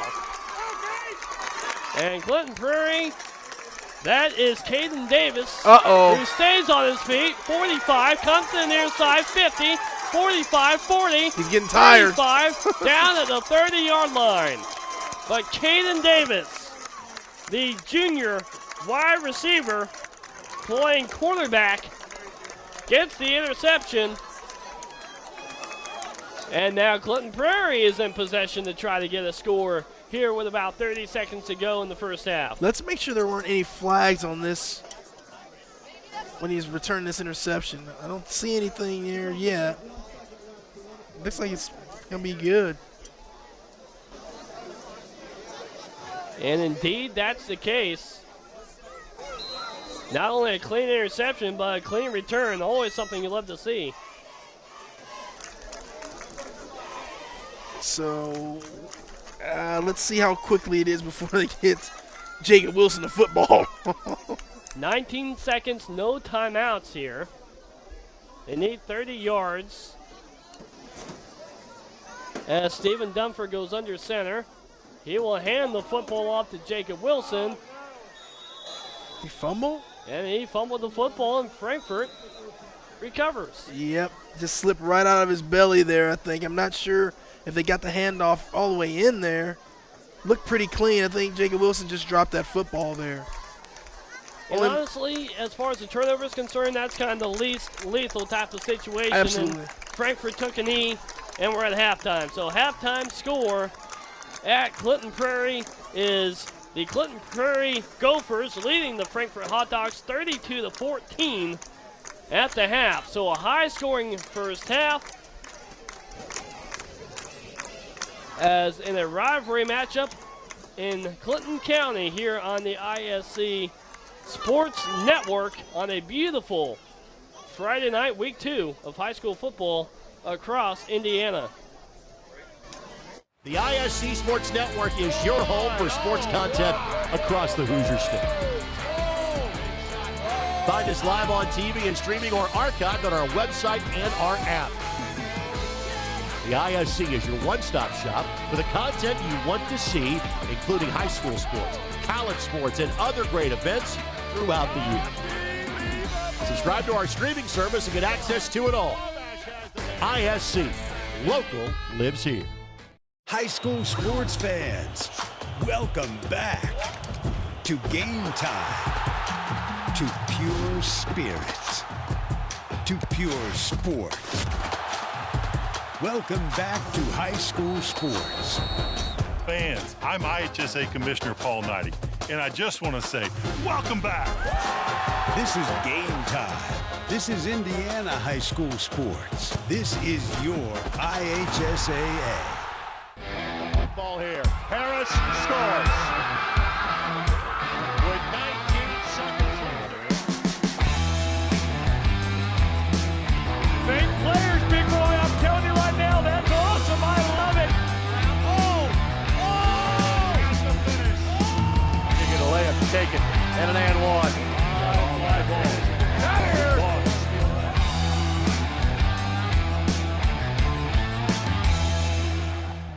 Finding affordable, quality reproductive health care isn't always easy. Did you know that there is now a family planning and reproductive health clinic in our area that is income-based? Services include Pap tests, breast cancer screenings, pregnancy tests, sexually transmitted infection and HIV testing, same-day birth control placement, filled prescriptions, and free condoms. Services are on an income-based sliding scale. Visit 1234 Rossville Avenue or call 659-6063 for more information or to schedule an appointment. Hi, I'm Query. And I'm Schultz. And of course, we do the incredibly creatively and appropriately named Query and Schultz program every Monday on ISC Sports Network. Derek, it airs at what time? 7:30. Okay, every Monday at 7:30. We're now on season number 2, and if history tells us anything, catch us now because you never know when they pull the plug on it. Why would you say that? Because it's happened That's not going before. to happen here. Comcast, Xfinity 81, ISCSportsNetwork.com, ISC Sports Network, YouTube, Twitter, Facebook, so many places to watch Query and Schultz, 7:30 on Monday. Your life is on the go. Now your viewing habits can be on the go. With the ISC Sports Network app, your team is at your fingertips. You can download years' worth of content from the ISC Sports Network library. High school, college, special events, weekly and monthly shows, wherever you find your favorite app. And you can always find out more information at iscsportsnetwork.com. For the ultimate Wi-Fi experience, you need a managed Wi-Fi service with advanced Blast Wi-Fi. Blast Wi-Fi systems provide ultimate coverage, ultimate performance, and ultimate power all the time. Available from Mulberry Telecommunications, Blast Wi-Fi systems feature the latest Wi-Fi 6 technology and are equipped with unrivaled bandwidth and 4 times more simultaneous connections so you can connect tons of devices throughout your home with no lag and no downtime. Plus, with 24/7 support and remote troubleshooting, you can rest assured that Mulberry Telecommunications is always here to help you should any issues arise. It's the ultimate Wi-Fi experience, and it's a blast. Blast Wi-Fi is now included with Mulberry Telecommunications fiber internet packages. Contact Mulberry Telecommunications at 296-2885 today to get started. The ISC Sports Network is your home for sports content across the Hoosier State. Find us live on TV and streaming or archived on our website and our app. The ISC is your one-stop shop for the content you want to see, including high school sports, college sports, and other great events throughout the year. Subscribe to our streaming service and get access to it all. ISC, local lives here. Have you heard? Titmont and Wintech have joined forces to build a stunningly fast fiber optic internet service with no data caps and the best customer service from a company you know and trust. Sign up today and follow our progress at join.wintech.com. Wintech, powered by Titmont, is building the future in Linden and New Richmond. We offer 3 easy and affordable packages with superior reliability, customer service, and unlimited usage. Order service today and get free installation at join.wintech.com. This is your IHSAA.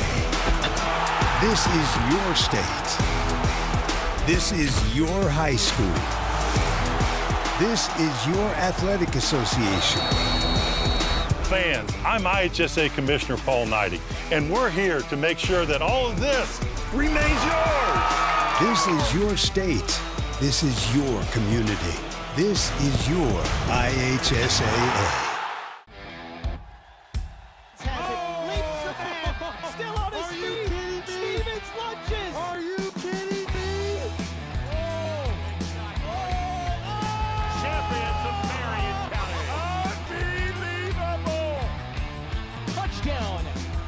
Living up to that last name.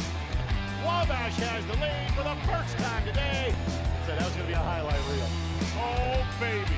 Yeah, you can celebrate after that.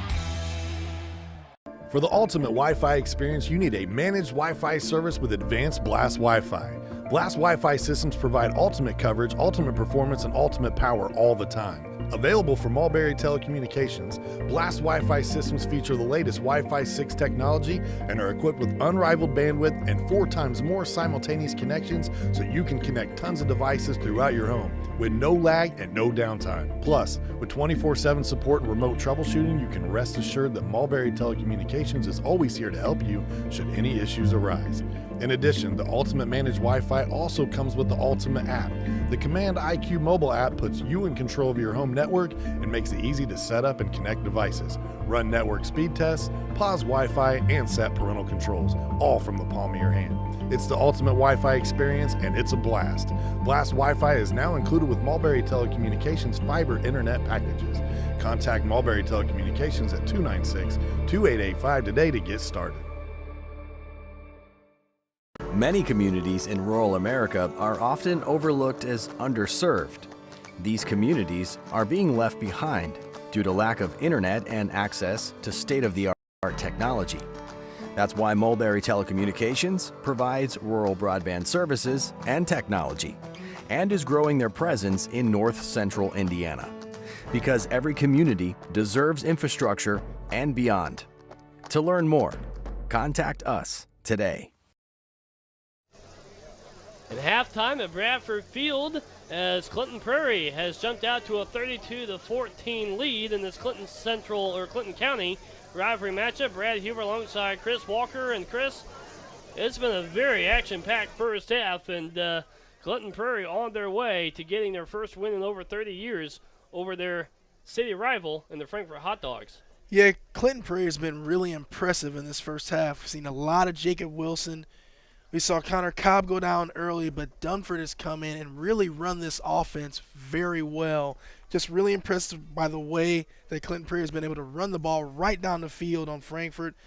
Frankfurt, we talked about in some of our pregame keys, they have to clean up the penalties. Whenever they get something going, they march themselves backwards with some kind of crazy penalty. So they really need to clean that up if they want to flip the script in this ball game. And we talked about the keys before the game. And here's some replays as that was Connor. That was Cobb earlier. Connor Cobb earlier in that game, where I believe that's where he went down and got hurt. But you have to give credit to Stephen Dunford, who actually got hurt earlier this week in practice, was able to play tonight. He was moved to running back. He did start the season as quarterback, so that's good news for Coach Slicker and Clinton Prairie. He did start the season quarterback, moved to running back. But it's good to have him in the pinch after Connor Cobb went down. Well, you can obviously see he's gotten a lot of reps in practice because he has not looked nervous or confused about anything out there in the field. The only thing I think he can do a little bit better is they need to handle those shotgun snaps a little better at times. But he's been really impressive back there managing his offense. And the other key player in this ballgame so far on Clinton Prairie's side has been Jacob Wilson, as he has 3 touchdowns on the night, all by runs, and he's helped give Clinton Prairie this lead. Well, I'm a Chicago kid. I'm a Chicago sports fan. When I see a football player wearing that number 34 jersey, I think of one person. Walter Payton. That's Walter Payton. And Jacob Wilson is doing his inner Walter Payton impression tonight. I love it. And for Frankfurt, we've seen some good moments here, a couple of scores, as Doug Wood has looked good. 2 touchdown throws, one to Jacob Burns and the other to Caden Jarman. They've also converted on a couple of 2-point conversions. The first 4 combined 2-point conversions were successful before Frankfurt was able to pick one up there in the second quarter. Well, like I said, Frankfurt's just got to clean up the penalties. If they can clean up the penalties, take care of the football, they can try to get themselves back in this football game. So Clinton Prairie, a 32-14 lead here at halftime, looking to get a win to go to 2-0. Coach Kurt Slicker, as you knew him from McCutcheon, has come over to Clinton Prairie and looking to get off to a very good start in his first season at the helm of the Gophers. Yeah, I like what they're doing offensively. Defensively, they're very fundamentally sound. They stay in their gaps. They maintain, contain. I'm really impressed at how well coached Clinton Prairie is early in this season. And we'll take a timeout here, and we'll toss it to a video from Mulberry Telecommunications here as Clinton Prairie leading 32-14 at the half on the ISC Sports Network.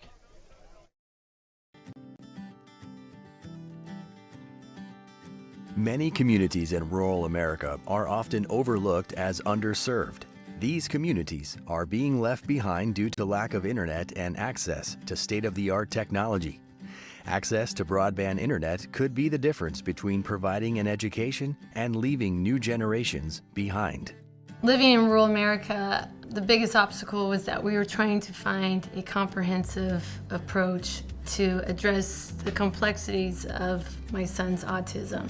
I mean, we needed people that could break down the complex issues that we were experiencing, that I understood what I needed to do. That by having high-speed internet, we were able to get the resources and the education we needed. Mulberry has recognized that there is a need in our community for broadband internet. This has been something that we have been focusing on for the last 10 years. The needs that are all around us with jobs and schools and medicine and many layers of needs that are out there now. But it's not just that, it's the bandwidth required for those needs. You think about any normal residential family and look at what they're doing on a daily basis. It changes a lot, but the bandwidth requirements seem to be that consistent element of this. But also even more than that, we're starting to expand into the CLEC portion, which is the non-traditional boundaries that we have. And so for us, it's a natural transition because of our aggressive stance with fiber and where we hope to go even in the future. So it's enabled us to be in that place where as we build out these networks, we're seeing the needs of today, but we're also doing it and recognizing the needs of tomorrow and trying to build out that way.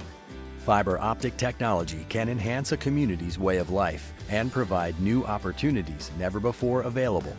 Luckily, local organizations are working together to solve the problems that major telecom providers have ignored.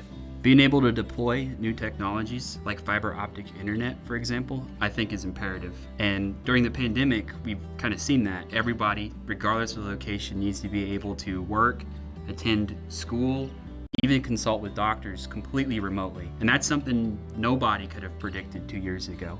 So having access, regardless of location, is, well, necessary to be able to handle challenges like we're facing now in the future. Getting access to make things beneficial for our customers, that's the key, that's the name of the game, is how can we get connected to even those furthest reaches that are out there.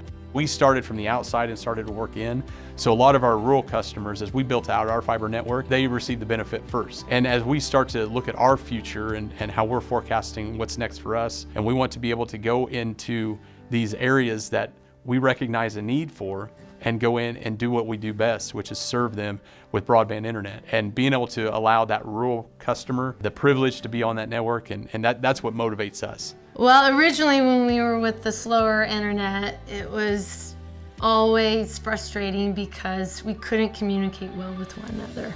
A lot of the teaching and a lot of how they're training me about nutrition or about other things that I need to do within my home, the internet connection was slow or what I was saying was getting all muffled, then that's very frustrating. Definitely with high-speed internet, everything was just perfect. We were able to communicate back and forth as far as what was going on in the videos that I was sending to them, and so that was huge. I was able to really communicate, and that's what's necessary. Mulberry Telecommunications provides rural broadband services and technology for over 100 years. Their mission is to provide an essential infrastructure for their community and beyond.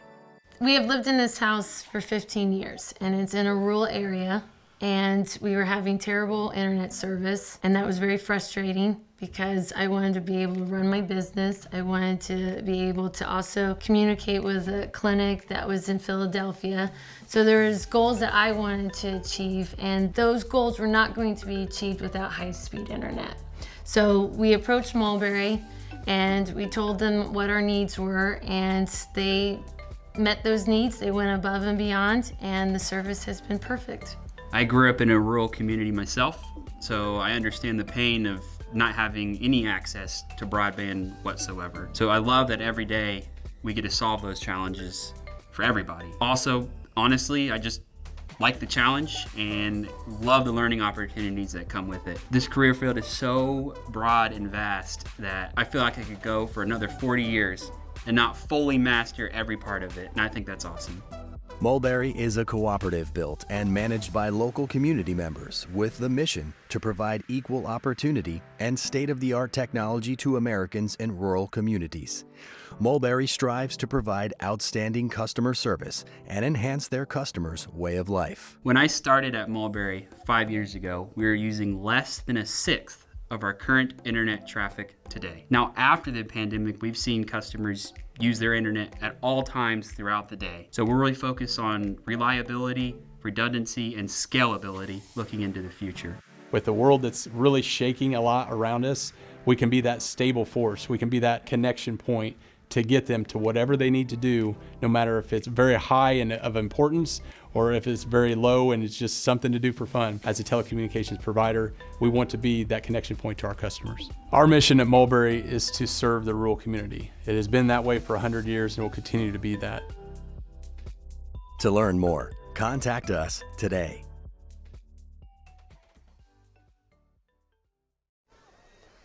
And welcome back here to Bradford Field in a Clinton County rivalry matchup on the ISC Sports Network. The Clinton Prairie Gophers leading the Frankfurt Hot Dogs 32-14 as we get set to begin quarter number 3. Frankfurt will get the football to begin the second half as teams and players come out onto the field. Brad Huber, Chris Walker with you. Chris, what are the keys now for Frankfurt, who will get the football? They trail 32-14 to get back into this football game. Not shooting themselves in the foot, right? Get the football, catch it clean on this kickoff, get upfield. They need to eliminate the penalties. If they can do that, they'll have a chance. And Clinton Prairie to hold on to this 32-14 lead, trying to get their first win over their county rivals in over 30 years. I think they just need to keep doing what they've been doing. They've been very sound defensively. They've run the ball extremely well when they've gotten it on offense. If they can continue to do those, they're going to be just fine. And we get set now for the second half kickoff as the big man getting set to kick it off. Keaton Williams getting ready to boot it. And there's a kick. That's a good one. And Frankfurt 25-30. That is Garrett Burge. And he will get nearly 35-yard line, and that's where the Hot Dogs will begin their first possession of the second half.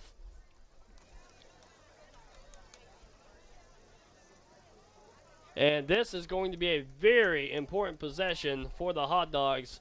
You almost need to get on the board here to have a shot here in the second half to try to come back and get the win. Yeah, I don't think there's any almost to it. They need to get on the scoreboard this possession.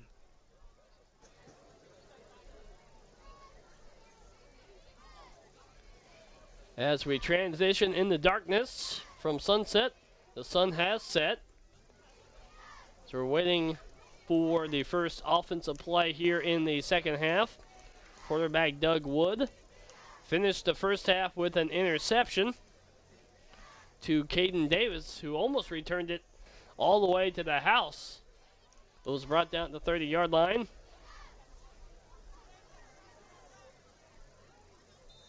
As we are ready to go. Here we go. Doug Wood in a shotgun formation. It's Jacob Burns. He'll get the handoff. And he will get several yards. He stays on his way. 50, 45, 40. He could go 30, 25, 20, 50, 10, 5. And he'll score outrunning Tyler Altick to the end zone. We have to make sure there's no penalties, first of all.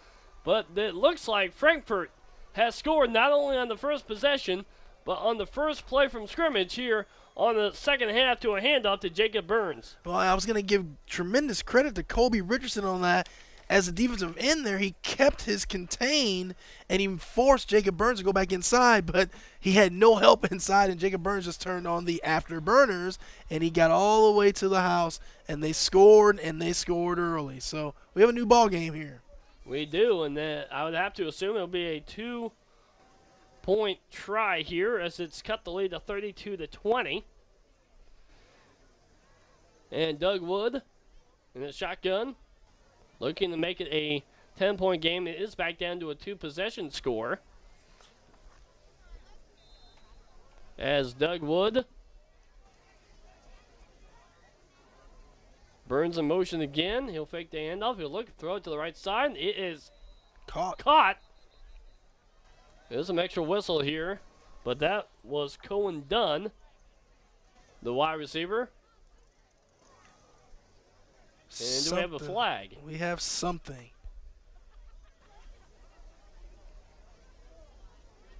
Legal motion. Ugh. Against Frankfurt. And that will negate the 2-point conversion. And they will have to try it again from the 7-yard line this time. Going to be a little tougher this time. Although you hear a lot of coaches say sometimes it's easier when you kind of push it back. You give yourself more room to run some of your routes, concepts, that sort of thing. So we'll see. Was that penalty on Jacob Burns? He was not set when the ball was snapped? I believe so. So Doug Woods, shotgun formation, rolls to the right this time. He will look to throw, and it's caught again. And the 2-point conversion is successful as once again, Cohen Dunn. And this time they will count, and it's 32-22. Nice run there, just a roll out to his right. Got done on a nice little out pattern. Easy 2-point conversion. And so that cuts it to a 10-point game, and we will keep it here. As Clinton Prairie will get the football for their first possession of the second half and look to try to get a score. They were able to answer Frankfurt a little bit earlier when Frankfurt made it 16-8, and then Clinton Prairie came right back and got a touchdown by Jacob Wilson. They go back up 24-8. Let's see if they can answer again after this score by Frankfurt.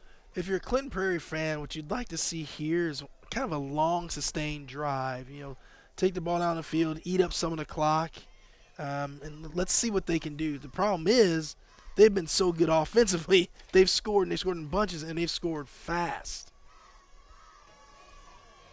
You know, Frankfurt loves to play fast. Clinton Prairie likes to run some clock. As another onside kick. Oh, it got loose there. Did they get it? They may have. Frankfurt saying they did. They did no, not. They do not. They think they do, but they don't. They're going nuts over there. They think they have it, but they don't. Wait a second. You're going to have a one official. Yeah. Oh, they did. They did. So Frankfurt did recover after a conversation among the officials. And now the onside kick, after several failed attempts, works for Frankfurt, and they get the football. Yeah, I mean, I guess at this point we've got to say it's not really, I mean, it is an onside kick, but that's what they do every single time. So not really strategic. No, not when it at comes all. to the onside kick. That time, they just happen to get lucky. Yes, exactly. Another score here changes everything. Here is Jacob Burns to the near side. He'll run the football. Good and go out of job. bounds. Good coverage by the Clinton Prairie defense. Good tackle there by the cameraman's out of bounds. Jacob Burns kind of the go-to man for Frankfurt, at least in the running game. Yes, he is. Like I said, when you see him motion back in that backfield, they're Most likely either looking to give it to him or they give him kind of a play-action fake and they throw the ball down the field. He had 15 carries last week in that win over Clinton Central. So 2nd down and 7 at the 44-yard line. The pass this time to Cohen Dunn. And he'll be brought down to the 41-yard line, a gain of 3. He'll bring up 3rd down and short. And Frankfurt needs to be careful here because the last couple times we've seen them in 3rd down and short, well, they would have a penalty and turn it back to a 3rd down and 7, 3rd down and 8. That's right. Don't want to do that here. Keep this manageable because you're most likely going to go for it on 4th down anyway. So, get a chunk yards here, give yourself a chance. Ball spotted at the 41-yard line. Early stages of the 3rd quarter. Why is the clock still running if the officials are conversing on the field? That's a very good question. Now the clock stops. Right. The line to gain is the 38-yard line. Doug Wood in the shotgun. Takes a snap. He'll look, fired to the left side. It is caught by Quincy Perry. Oh, and he good is defense. close, but he is stopped short. And Tyler Altick was there for Clinton Prairie. It's 4th down. It's a really nice defensive play by Altick. Keeping contained and getting his hands on Perry and getting him on the ground. Big play here. 4th down and 2. At the 39, it's about 1.5 yards. Watch for Burns on a quick handoff or Wood just trying to pick his spot and run the ball here. Nobody in the backfield as Wood takes the snap. He'll roll to the right. He will throw it downfield, and it is that ball hit the incomplete. That pass was intended for Caden Jarman, and they will turn the football over on downs. What was a promising possession comes to an end for the Hot Dogs after recovering that onside kick. Go back to that play by Tyler Altick on 3rd down to make that tackle on Quincy Perry to keep him short of the 1st down. That's a big-time play, and that, again, can swing this game back in the favor of Clinton Prairie. Clinton Prairie gets the ball back now, and now they can get their offense going, and let's see what happens. And I don't think he touched it, but who was there on that pass on 4th down was Jacob Wilson defensively. Just a heck of a player, man. Jacob Wilson actually played linebacker, and he moved this year to the free safety position under Coach Slicker. So now Clinton Prairie will take over on downs at their own 39-yard line. 10:16 to go in the 3rd quarter. There's a lot of strange conversations with the officials to the players in this game. Stephen Dunford under center. Takes a snap, and he'll hand it off to Wilson, nice who move. breaks the tackle. 45, 50, 45, 40, stays on his feet out of bounds at the 37-yard line. That's a gain of 44, I believe. That kid's a baller, man. I mean, talking about some stutter steps, shaking some guys. That's impressive. Jacob Wilson. Wow. Wow. Oh, man. Let's see. Side steps there. One. Yes. Breaks one there. Goes out of bounds. 1st down and 10 out the 38 of Frankfurt.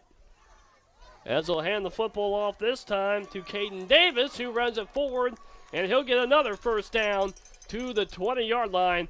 And the chains continue to move, and Clinton Prairie is moving the football. We talked about them earlier, liking the run clock, but they are getting a lot of big gains here, moving quickly on this possession. Yeah, it's hard to run a lot of clock off when you're getting such huge chunks of yardage on running plays. 1st down and 10 at the 20 as they enter the red zone. Dunford takes a snap, hands the football off again to Wilson, and he will get about 5 to the 15-yard line. Across the 15, it'll be 2nd down and about 4. Even his short runs are 5-yard gainers, right? I mean, it's just, You got to give a lot of credit to this offensive line, because if it weren't for the offensive line, they would not be running the ball this well. He does a good job of making those defensive linemen miss. And how's the saying go? If you gain an average of 4 yards on a carry, you'll never lose a football game. There you go. And they've done that. Dunford under center again. Kai Jacobs in motion to the near side, back in motion to the far side. 9 minutes to go, third quarter. And now Caden Davis goes to the far side. He'll hand the football off to Jacobs, and he'll pick up 5, get close to the first down marker. We'll see if he got it or not. He's very close. Their misdirection has been very successful in this game. And again, you give Dunford a lot of credit being the backup quarterback, stepping into this game and playing a major role in this team's offense. I believe he was just shy of the first down marker, so I believe it's third down and very short here. As he'll pitch the football off to Caden Davis, the far side. He'll break a tackle, pound it forward, and did he get in? Yes, he did. Touchdown for Caden Davis, and that makes the lead now 38-22 in favor of the Clinton Prairie Gophers. But I tell you what, these running backs on this football team are incredibly impressive. Caden Davis, Kai Jacobs, and Jacob Wilson. Yeah, they're just – this is just a clinic they're putting on.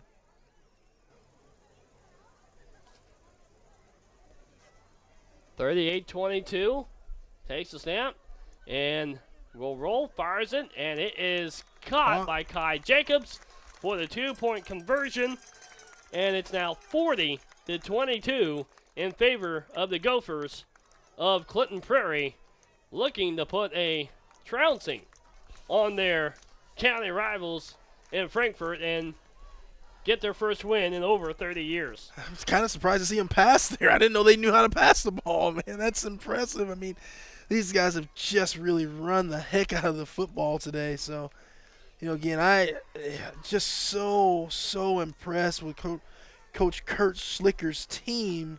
You know, we've talked about them defensively, offensively. They've been extremely sharp. Offensive line has done a heck of a job. The running backs have been super impressive. And again, to be able to do all of this, to be this impressive with your backup quarterback, that has to make you feel really good if you're on this Clinton Prairie coaching staff. And we talked about Stephen Dunford did start the season at that quarterback position, moved to running back, but stepping in nicely here for Connor Cobb, who went down in the first quarter, their starting quarterback. Yeah, I wish we could get a report and see what it is with him. I mean, hopefully it's not something too serious, I should say. Hopefully it's one of these deals where they've been so impressive with Dunford in there that you don't feel the need to rush Cobb back in the game, give him a chance to really get healed up. Hopefully it's one of those situations. Keaton Williams set to kick it off, the big man. To Frankfurt, caught the 20. 25, 30 to the far side. Flag is down again for Frankfurt. Garrett Burge was on the return.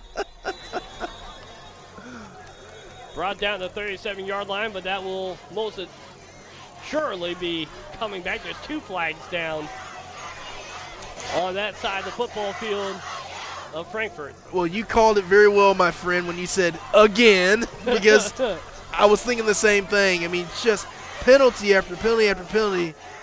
Frankfurt has to clean up all these penalties. You're not going to be able to win football games if you're this sloppy all the time. Another hold on the Hot Dogs. And not only does that negate good field position, good returns, but that puts you into a big hole, and you have to start deep in your own territory. Yeah, and they really haven't shown, other than really one time, that they can, march the ball down the field. And so when you keep shooting yourself in the foot, having to play these long football fields, it just makes it so tough to do anything productive. So the ball is marked down around their own 20-yard line. Just across the 20 as Wood takes a snap. Will look to throw. Scrambles to the left side, fires up. It's caught. That is Quincy Perry. And he gets the first down across the 40 to the 43, a gain of 23 on the play. And a good job of Doug Wood, who was scrambling there to find his wide receiver in Quincy Perry. Yeah, that's been one of their most successful plays. When Doug Wood is kind of moving around back there, he seems to be able to make something happen. And a big play to help with the field position a little bit is now a quick run here. They don't get anything on that play. Good defensive play there by Clinton Prairie. As I believe that was Cohen Dunn who had the football. Yeah, and that was our guy Logan Kirchner in there making another play. Logan Kirchner and Braxton Nail have been yes. the two big defensive players, yes, they at have. least on the line for Clinton Prairie. Shotgun formation. 5 wideouts again here for Frankfurt. Wood drops back, fires it. Incomplete, nobody home as Cohen Dunn was about 10 yards past where that football was thrown. And it'll be 3rd down and 10 now for the Hot Dogs at their own 43-yard line. Let's see if Clinton Prairie can get some pressure here on Wood, make him roll to one side or another. See if they can make something happen here. Perfect scenario to send your pass rushers in Kirshner and Nail to try to get to Doug Wood. They'll hand the football off. And that will be a first down. A big pickup by Jacob Burns across midfield. And a big 3rd down play by the Hot Dogs to extend that possession and get into Clinton Prairie territory. They really needed that. Great run by Jacob Burns.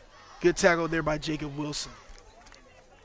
First down and 10 now at the 44 of the Gophers. Shotgun here for Doug Wood. 4 receivers set.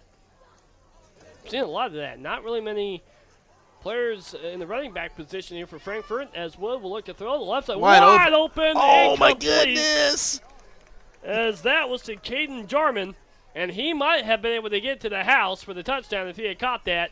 No Clinton Prairie Gopher anywhere near Jarman. Yeah, he Jimmy G'd him right there. He just missed a wide open receiver, man. That one hurts because that would have been a big gainer, like you said. Ugh. Or Carson Wentz. I'm going to leave the local folks alone, man. Doug Wood in the shotgun formation will roll to the left. And he's being chased by Levi Usler. Finally throws the football wide open. Touchdown, Jacob Burns. And a great play there by Doug Wood to stay alive and find Jacob Burns. Doesn't look like any flags down, so this touchdown will stand. And a big answer by the Hot Dogs to pull within 12 now, 40-28. Well, I've been beating up Frankfurt for the penalties all night. I'm going to give this offensive line a ton of credit. On a play like this, you would expect to have a holding call because it's so long. I mean, you're blocking for 7, 8, 9, 10 seconds on a play like that, and to not have a holding call, they're really impressive by that offensive line at Frankfurt. Wood takes a snap. He'll nice shovel play. pass. That's to Nelson Otter, and he gets in his first touch of the night, listed as a middle linebacker. And he gets in, and it's 40-30. We got ourselves a shootout in Clinton County here this evening. It's all hands on deck in this game. You got a middle linebacker getting the pitch, taking it in for a 2-point conversion. I love it.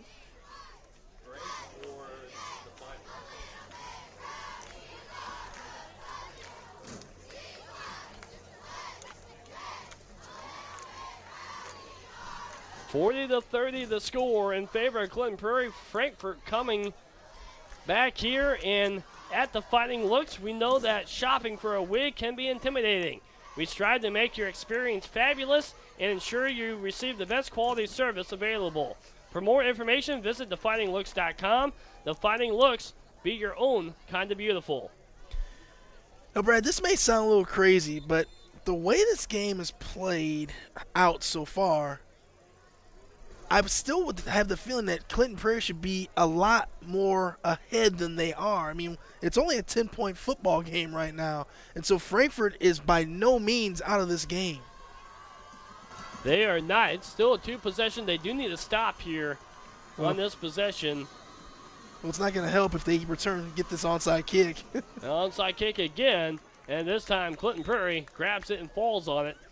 And I would like to know the situation behind that, because it's a risk. I'm not sure the reward is there, and you give your opposing teams, Clinton Prairie in this case tonight, but your opposing teams great field position. Brad, I don't care. You can have Vince Lombardi, John Madden, whomever you want to try to explain this to me. It doesn't make sense. I mean, you got to kick the ball down the field. You're giving these guys too good a field position, and the way they run the ball, that's easy takings for them.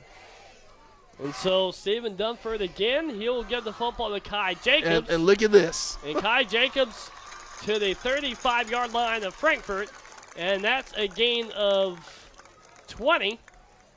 And just like that, they are well into Frankfurt field position because of such a great field position that Clinton Prairie has to start a drive. Yeah, I mean, even if you told me your starting kicker was hurt before the game, I'm still going to try to kick it down the field, right? Because you can't give good teams this kind of field possession every single possession. Dunford at the 36-yard line will hand the football off to Jacob Wilson. Wilson, 25-20, down to the 15-yard line. I tell you what, both teams know how to score quickly. Yes, they do. I mean, and again, back to what we were talking about earlier, that's 2 running plays now, and they're in the red zone, right? Two plays, and they're in the red zone. It just really hurts your momentum. You know, you do some really good things, Frankfurt, offensively, and then, man, your defense doesn't even have a chance to really rest, and they're back on the field, and they're playing with a short field. It's just, it makes it so tough on them. Especially when you're trying to come from behind. Absolutely. And a timeout called here by Frankfurt, I believe, to try to get some rest for their defensive players, to try to stop this drive by Clinton Prairie, because they're doing a good job of trying to get back into this game. But if you give up a touchdown on the next possession like they have throughout this game, you're not going to come back and try to get close. Yeah, did Frankfurt call that timeout, or is this one of those hydration station type timeouts? I wasn't sure. I didn't see that they direct that to Frankfurt, and maybe they did. But no, you're right. I mean, I just I hate that for Frankfurt, that they, you do some really good things offensively, you get yourself back in the ball game, and then you turn right back around and you give up such tremendous field position where it puts such pressure on your defense. It's just asking too much, especially against an offense that has just run the ball right down your throat, right? So it's just a tough ask. This football game has turned really into a track meet here. Really has. Tonight, or one of those basketball games you keep seeing teams push up and down the floor type of ball game. Well, Frankfurt scored in about 2 minutes on their last drive. So Dunford under center inside the red zone now. Will pitch the football. Oh, nice play. Nice misdirection.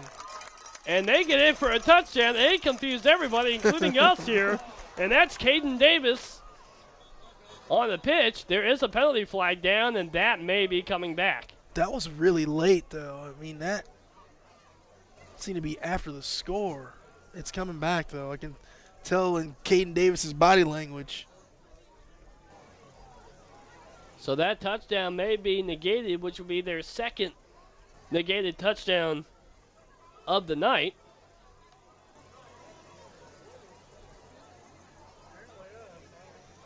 Waiting for the official signal on sportsmanlike conduct on Clinton Prairie. Now, was that after the touchdown? I thought it was, but maybe it wasn't. And you can see the official taking out his little book to write down who this was on. Yeah, and a touchdown it was a count. touchdown. Yep. I was going to say it would be a little difficult to tell because neither of these teams have the kicking point after touchdown and go for 2. And so now it was a touchdown by Caden Davis, a 15-yard touchdown run, making it 46-30, and they will go for 2 here. I got you. Yeah, it looks like he got a little prime time run in the end zone. They may have caught him, got a little unsportsmanlike. Hey, let him play. Let him play. There's nothing wrong with that. Caden Davis' second touchdown of the night. Steven Dunford keeps the football, almost got hit. Man, he's Runs got some for his quickness. life, gets hit, and he'll go down. And that 2-point conversion will fail. So it's 46-30 in favor of Clinton Prairie. 5:38 to go in the third quarter. We'll take a break.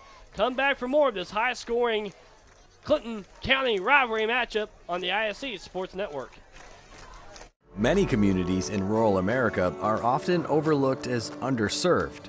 These communities are being left behind due to lack of internet and access to state-of-the-art technology. That's why Mulberry Telecommunications provides rural broadband services and technology and is growing their presence in north central Indiana. Because every community deserves infrastructure and beyond. To learn more, contact us today. Figure out what the... Welcome back here to Bradford Field. Brad Huber, Chris Walker with you in a very highly entertaining football game between two Clinton County rivals. Clinton Prairie leading Frankfurt 46-30. And once again, our guy, Keaton Williams, is set to kick for the Gophers. Well, we've seen a lot of Keaton Williams today because his team has scored a lot of points. So I guess when you're a Clinton Prairie fan, that's always a good thing. I believe that's your 6th touchdown of the night for Clinton Prairie.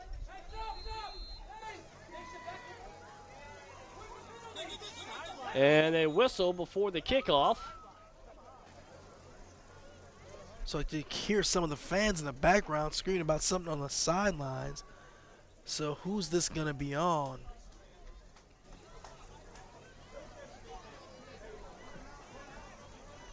But Garrick Burge once again set to return the kickoff by Keaton Williams. They are walking backwards. Yep. So obviously a penalty, a personal foul. So they assess the penalty from the touchdown on the kickoff.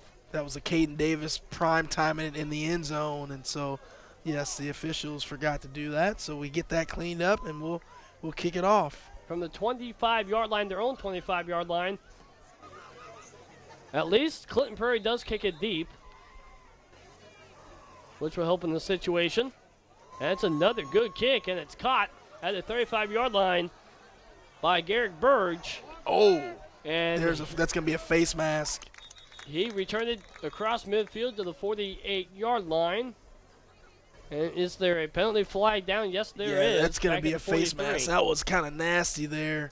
But I think what's happening now is these penalties it's become contagious, right? When you're Clinton Prairie and you see Frankfurt getting so many flags, you want to get some yourself, and that's what it looks like is taking place right now. Feel like you're being left out on the penalty situation. No kidding. Yeah, you can see right there, number 70 for Clinton Prairie. That is, we don't have, I actually have a different roster here. I can pull up and see who 70 is. I hate to give him credit on a penalty type play, but that would be Zachary Rapp. And he is the 5'10", 185-pound junior.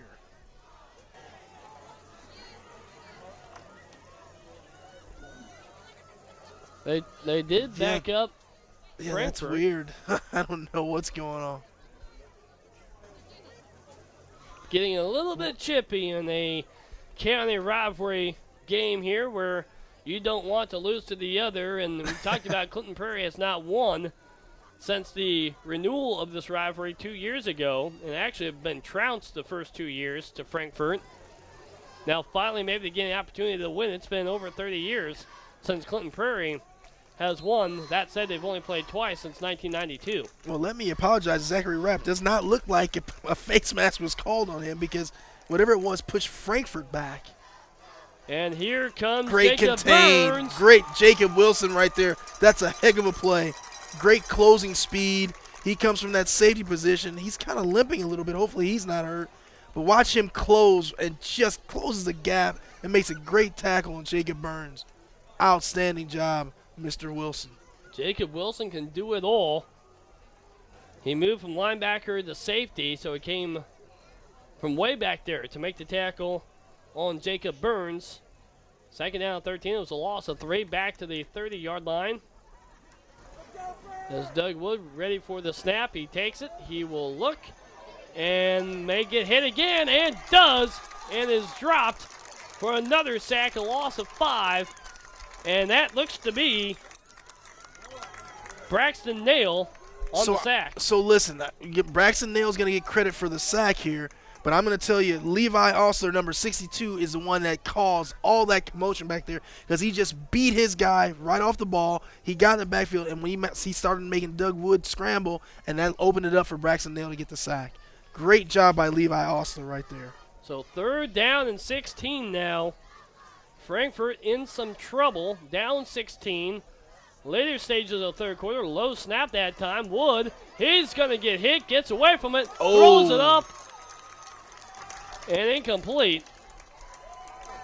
That is tell you close. what, man, Intentional grounding.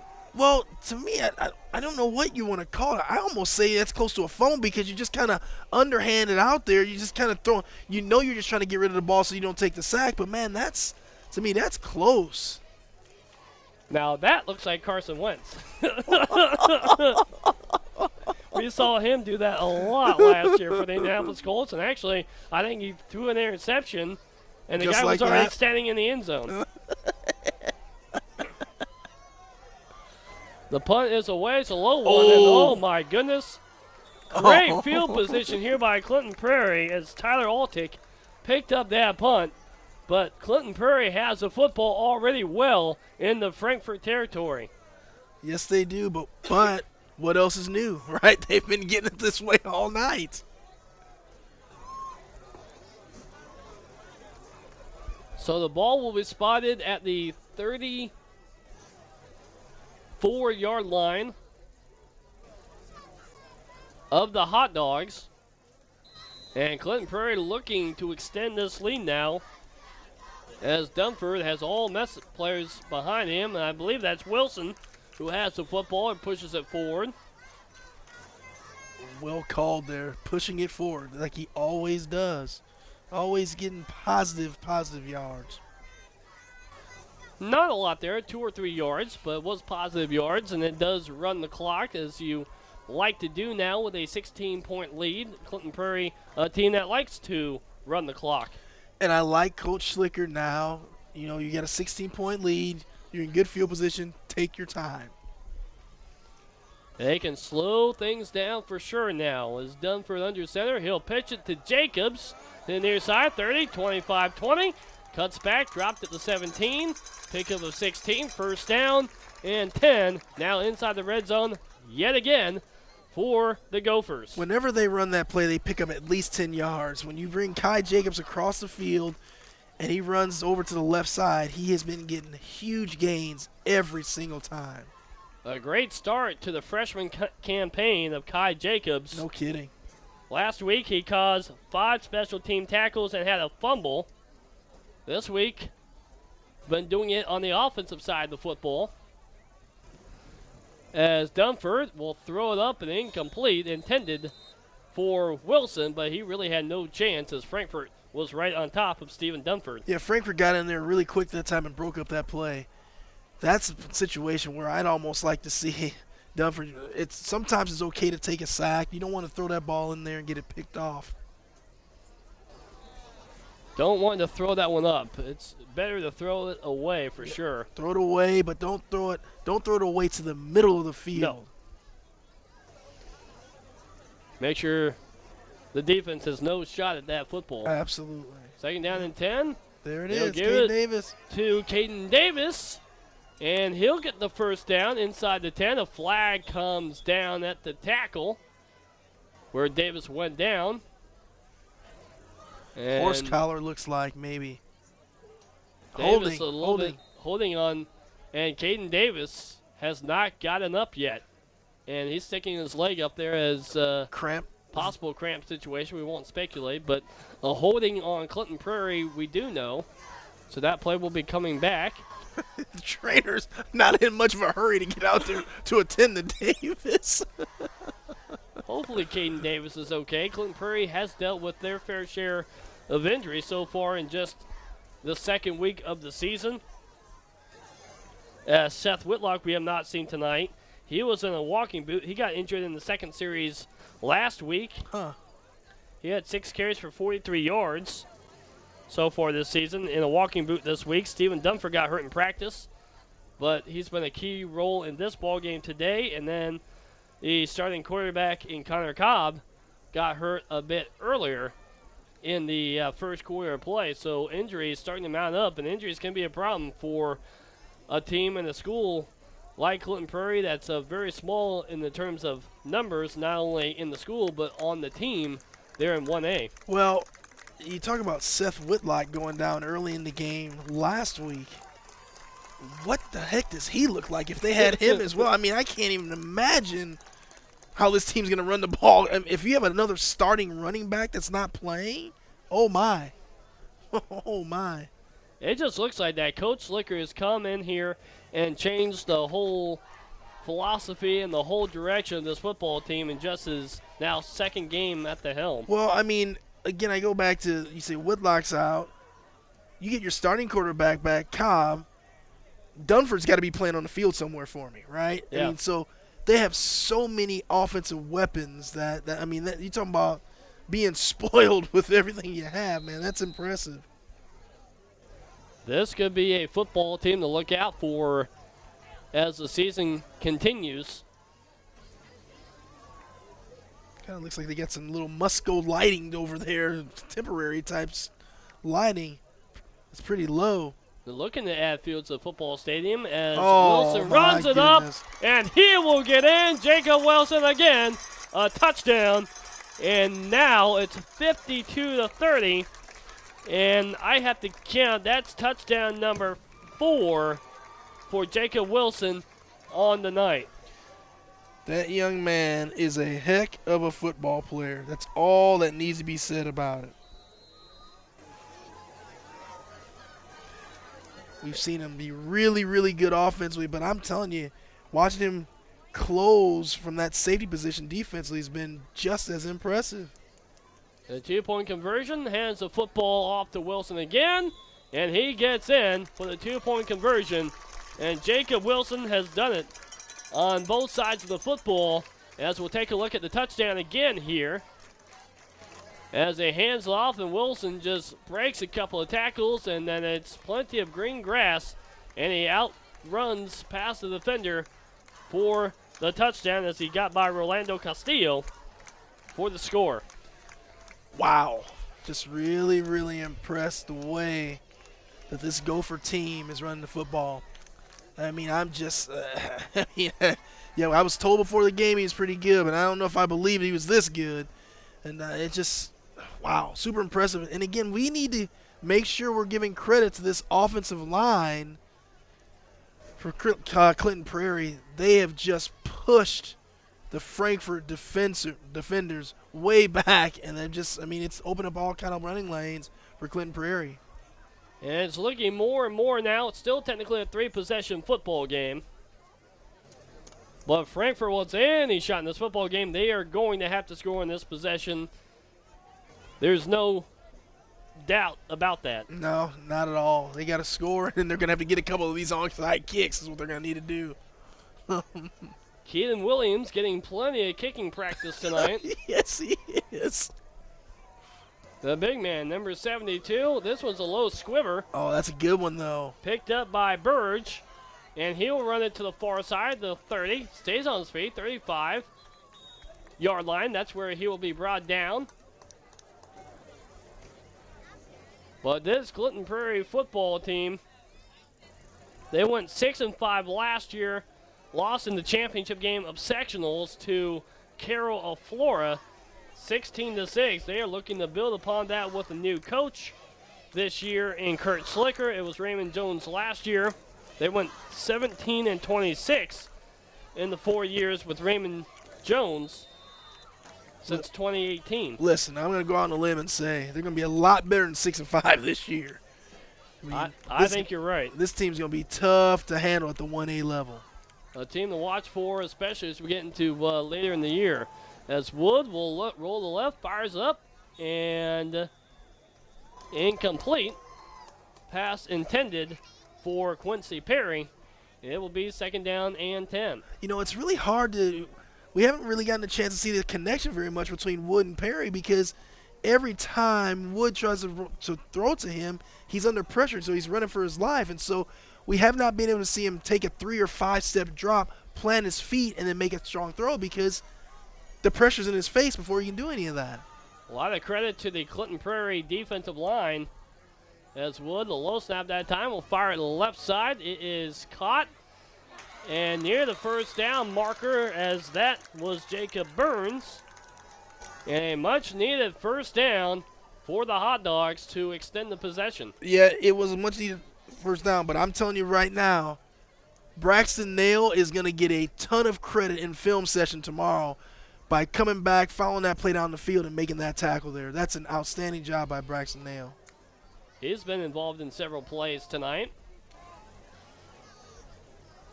Doug Wood in the shotgun. He will fire it left side, and it is incomplete. That pass. Caden Davis breaking it up. Intended. Looks like Burns, right? Or Burns over there, and yeah, it was Caden Davis who broke up that play. Well, we talked about it early in one of our keys of the game, talking about the two-way players, and they have some really good two-way players. You know, guys that are doing really good things on offense are doing the same thing on the defensive side of the football.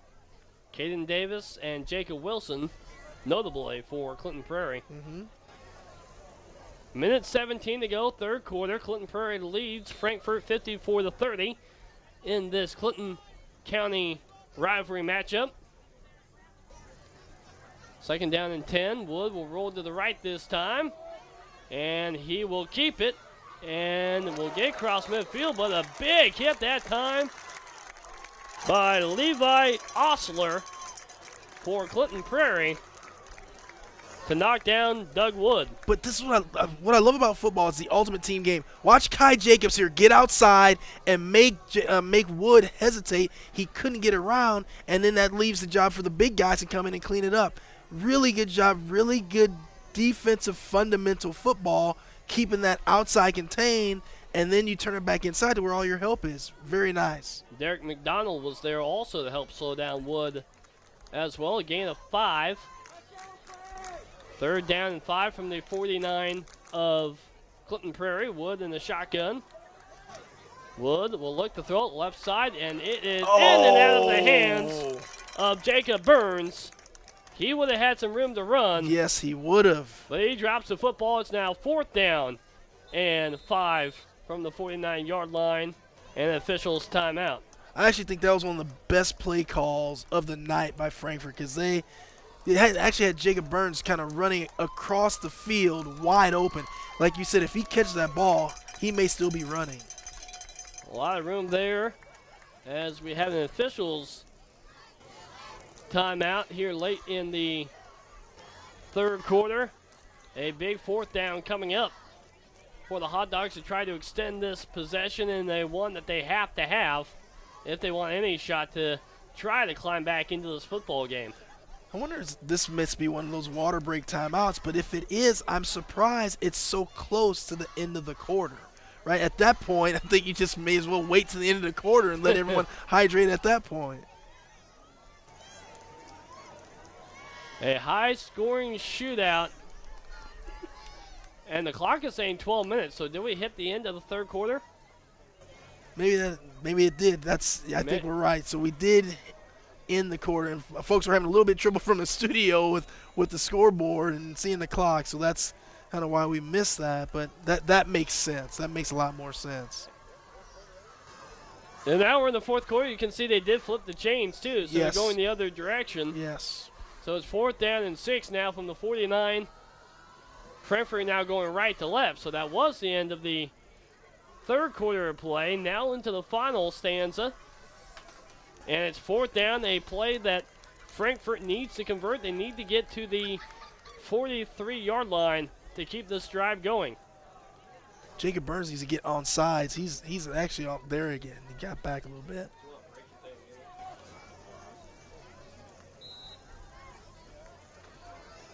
Shotgun formation here for Doug Wood. Wood rolls to the left, fires it, incomplete, and a turnover on downs. And Clinton Prairie will get the football back in excellent field position, actually about normal field position for them. We'll take a timeout and come back for the fourth quarter here on the ISC Sports Network.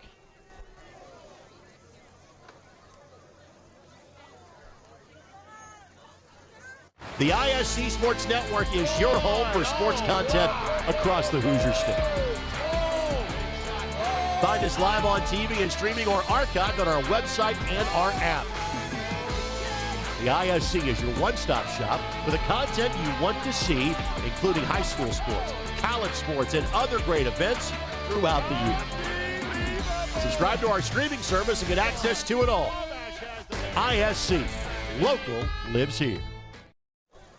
And welcome back here as Clinton Prairie will have the football, but Chris, you wanted to give a credit to Levi Osler there on the stop there for Clinton Prairie. Yeah, he got back in there. When you watch him here, break right through the line. He's just causing all kinds of issues all night.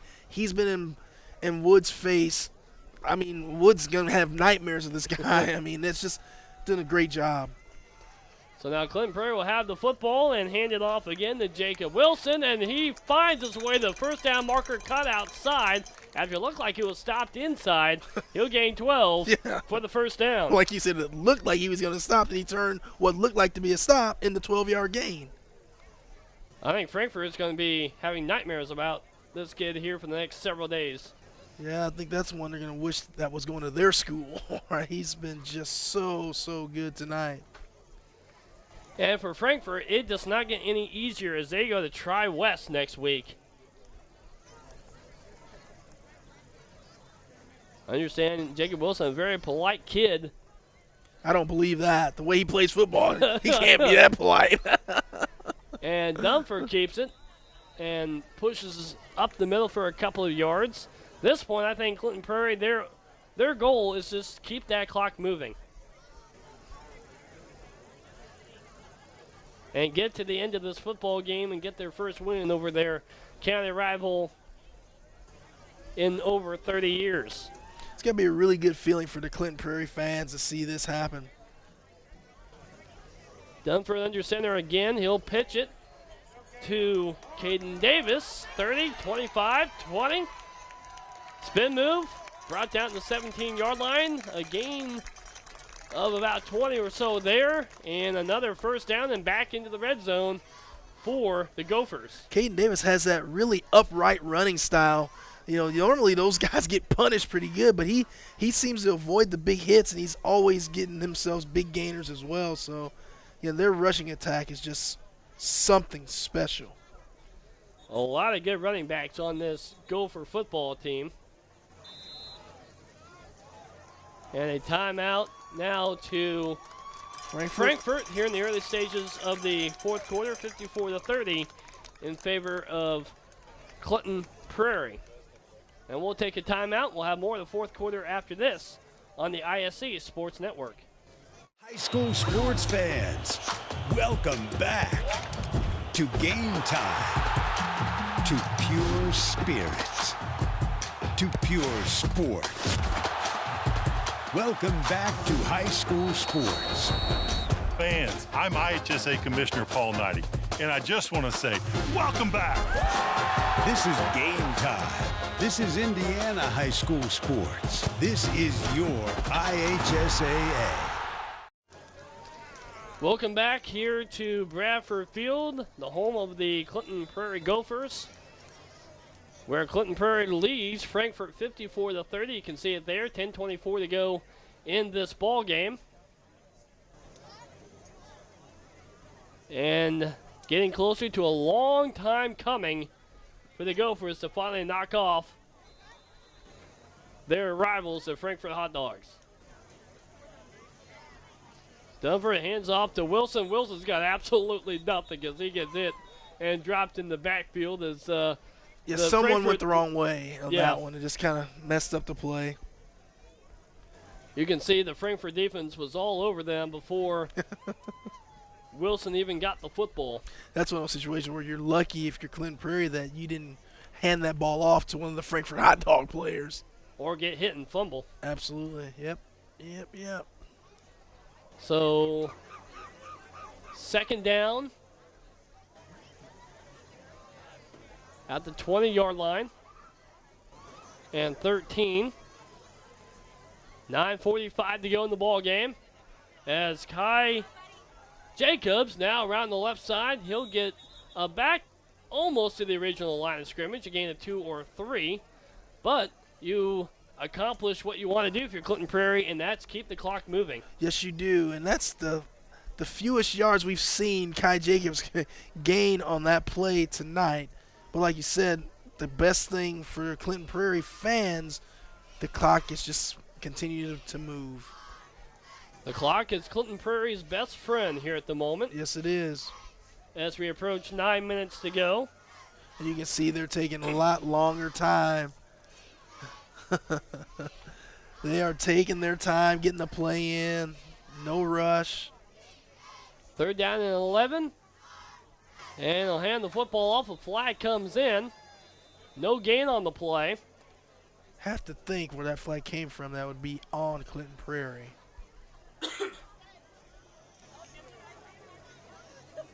Holding on Clinton Prairie, so that will bring it back.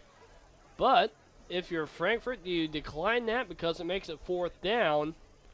If not, then Clinton Prairie can run some more time off the clock. That's very well. The great catch, partner. And I think they did decline it, right? Yes. They did. So now fourth down and 10. Save some time for Frankfurt. Down 3 scores, only 1 timeout left. Tough position to be in when you're trailing by 24 and you down a couple of your timeouts. You would have to recover a couple of those onside kicks. You got one a little bit earlier, weren't able to convert on it. Have to score first, right? Yeah, that's true ultimately.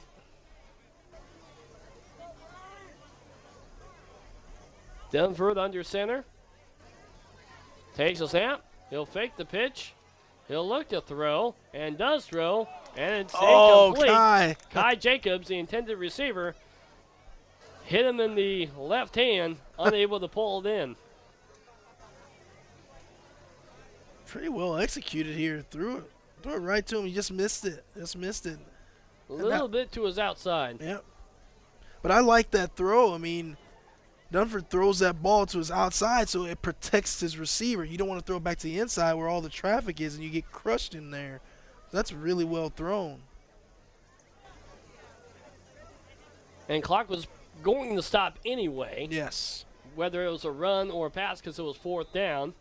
So now Frankfurt takes over at their own 20. Doug Wood in his shotgun, and they will have to get going quickly.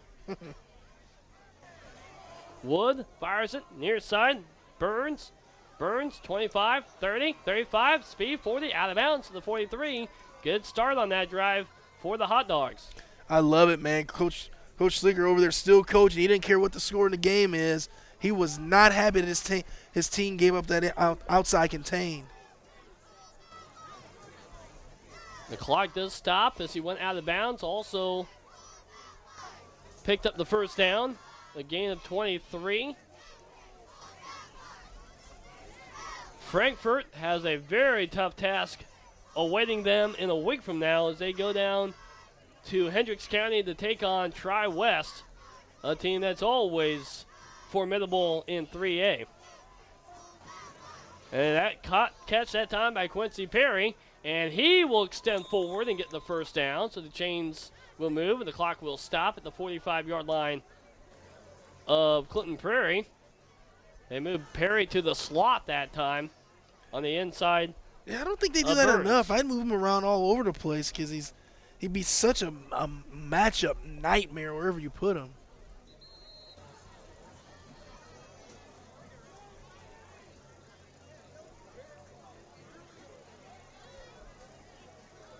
So first down and 10 at the 45-yard line of Clinton Prairie.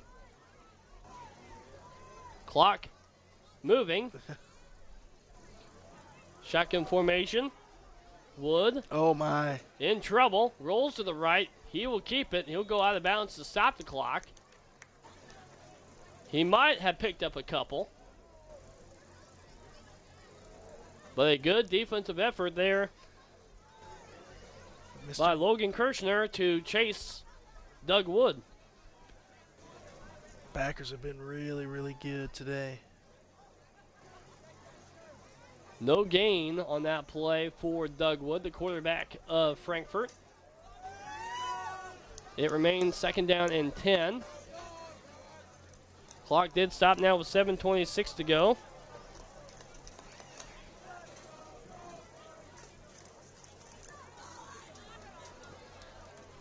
I tell you one thing, with all the scoring we've seen today, this has been a long, we're coming up on 2 hours and 45 minutes. Yes.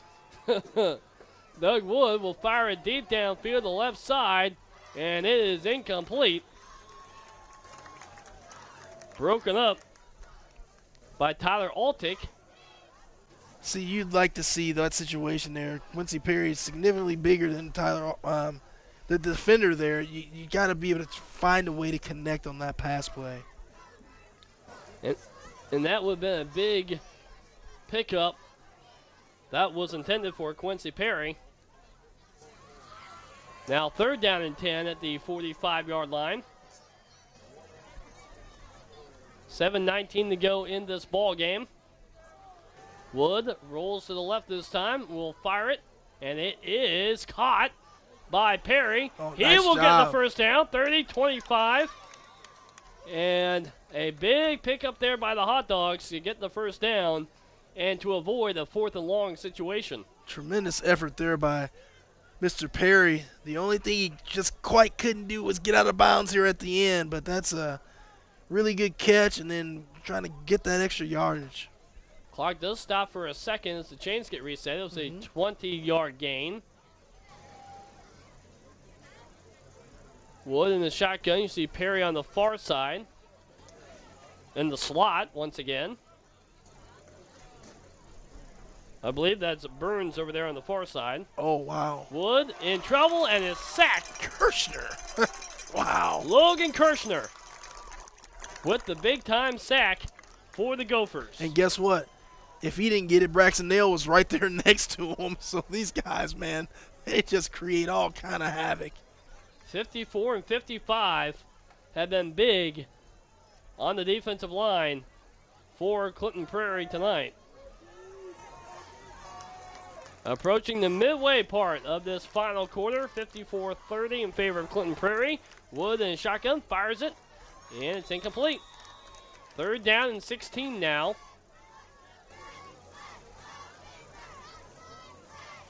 Now, if you're Frankfurt, in my opinion, you got to at least try to get 8 yards here. You'll make that 4th down play somewhat manageable, but you got to find a way to get some positive yards on this play. And what that would mean for me is I'm going to be looking for Quincy Perry somewhere down. If I can get him kind of behind the linebackers in the middle of the field, but the problem is you don't know if Wood's going to have enough time to get that done. 4 receivers on the near side. You don't see that very often. Wood rolls to the right, away from all of them. He's in trouble, and he's got nothing. And he's out of bounds. Oh, careful there. Yep, Oh, there's yep, a flag. Yep.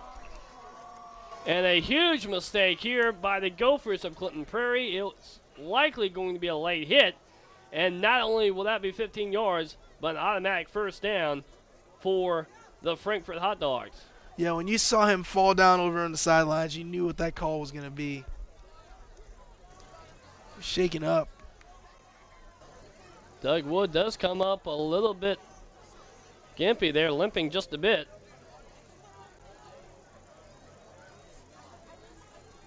And so too is Nelson Honor, limping around just a bit. Yeah, I don't know what's going on with Nelson Honor, man. He's kind of pounding his leg into the ground. Try and get that right foot. Yeah, it almost looks like he's trying to get his shoe put back on or something. Stretched out, but awaiting the likely penalty here. And yes, Frankfurt's walking forward. So you're up 54-30, but you don't want to be making those mistakes to extend the drive here for Frankfurt with 6 minutes to go. Well, it's just giving Coach Slicker and his staff an opportunity to really be able to coach his team up. Even in a potential victory, you'll still have some things that you want to clean up and get better at as you move forward in the season. It is not an automatic first down, we understand, so it's 3rd down and 4. So it goes from 3rd down and 16 to 3rd down and 4. So a small break there for the Gophers.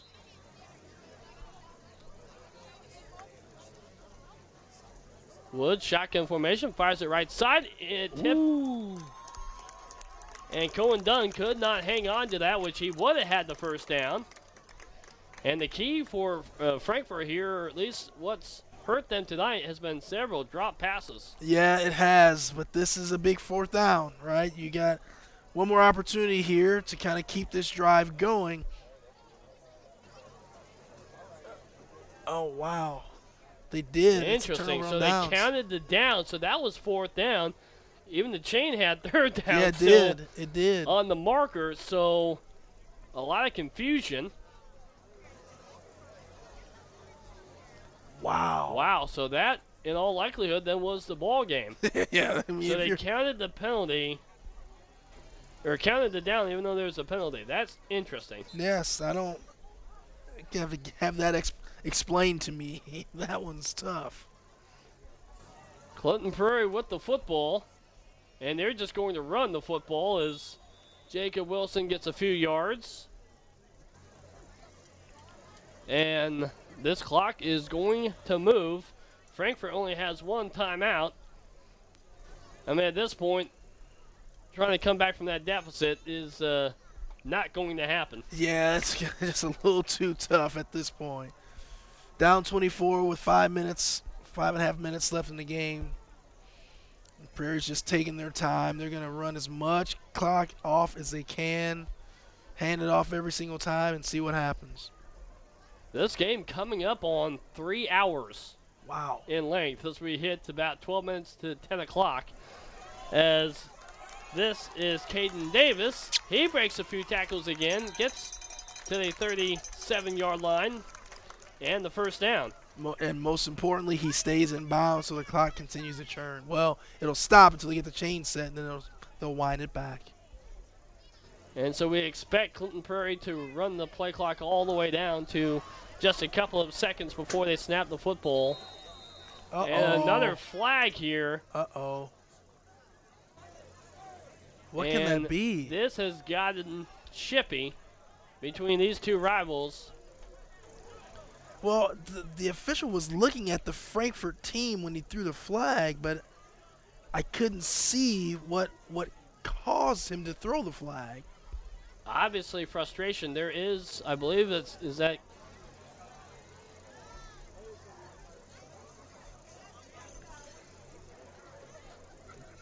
and there's a player down. That is Jacob Burns.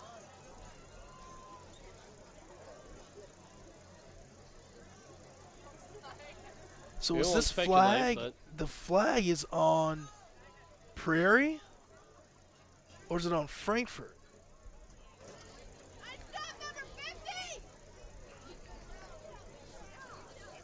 Yeah, look, we saw one of the coaches get pretty upset on the sideline, and you can see the official talking to one of the coaches, and it looks like the coach trying to explain his way out of the penalty potential. So I'm guessing it probably is going to be against Prairie in their sideline. I mean, a good point for Clinton Prairie at this point is that flag really does not matter a whole lot. And indeed it was Quincy Perry, or excuse me, it was Kane Davis who was down for Clinton Prairie. Gets up, but he is limping back to the sideline after the trainers were looking at his leg. Well, listen, Caden, you can take the rest of the night off. You played a heck of a football game, sir. Yeah, I think they are good without his services the rest of this evening. As this game headed towards a Clinton Prairie win. All we need to do is finish up these last 5 minutes. So Clinton Prairie will head to 2-0 on the year. Frankfurt 1-1. Clinton Prairie will host Clinton Central next week. Frankfurt will go to Tri-West for week 3 as Labor Day weekend football next weekend. Yeah, it's upon us. It is upon us. College football getting underway officially tomorrow. Nebraska and Northwestern in Ireland, right? Dublin, Ireland. Yeah. They have Illinois at home tomorrow also, but then really across the state on Thursday is your Purdue Boilermakers, a big one against the Penn State Nittany Lions at Ross-Ade Stadium. Gonna be tough, but you said Illinois. They play football in Illinois? Yeah. Not real well, but my Ball State Cardinals go to Neyland Stadium to take on the Tennessee Volunteers on Thursday night. Ooh, SEC country. Speaking of Illinois, then they will play in Bloomington on Friday of next week against Indiana. But they'll hand the football off to Wilson. Clinton Prairie does. He breaks a tackle, and he'll stay on his feet still. 45, 50, 45, cuts back, 40. Oh, my goes back goodness. to the left side, 35. What a run by Jacob Wilson. And he has got to be the exhausted player of this football. Yeah, that. But the player of this football game. Yeah, he's been a superstar tonight. And you can see Jacob Wilson hitting himself in the chest, meaning, get me out of here, I'm tired. After all of that, he's been playing both sides of the football. A lot of players have, but he's been an asset both offensively and defensively for the Gophers. That kid is a very well-conditioned athlete, that is for sure. Coming up on 4 minutes to go. And you can hear the crowd chanting Jacob Wilson. He deserves it. He definitely deserves it. No hurry here by Stephen Dunford and the Clinton Prairie offense as he'll pitch it to Kai Jacobs. He'll work the left side. He'll get the first down. And they brought down near the 24-yard line, but a gain of 11. Clock stops as they move the chains.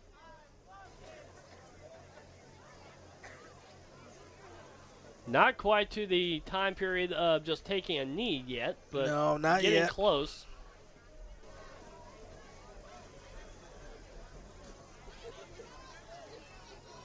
The clock restarts, 3.5 to go, and they are going to run the play clock all the way down until they have to snap the football.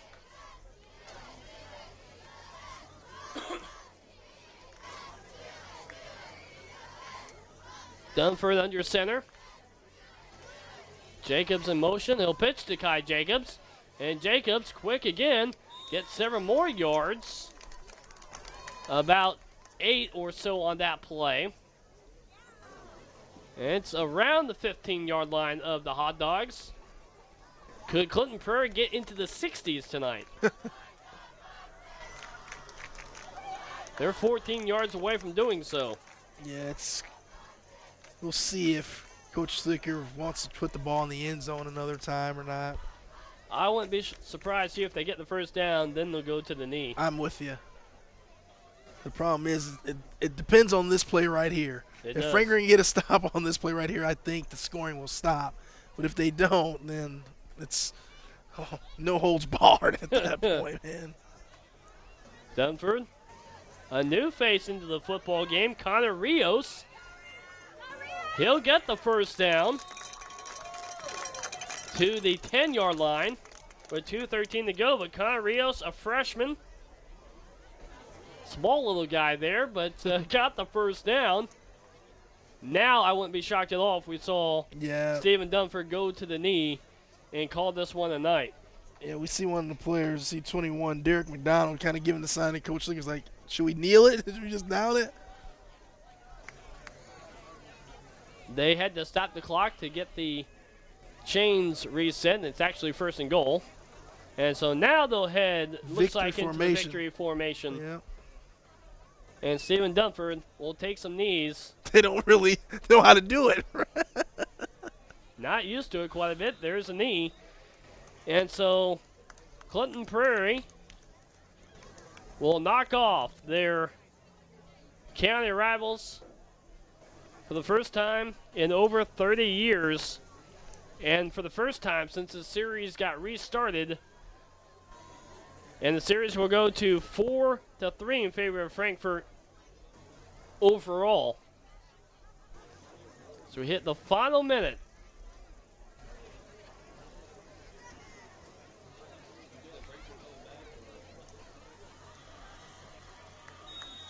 Another knee. We'll have one more, and that will do it here for week 2 of the IHSAA.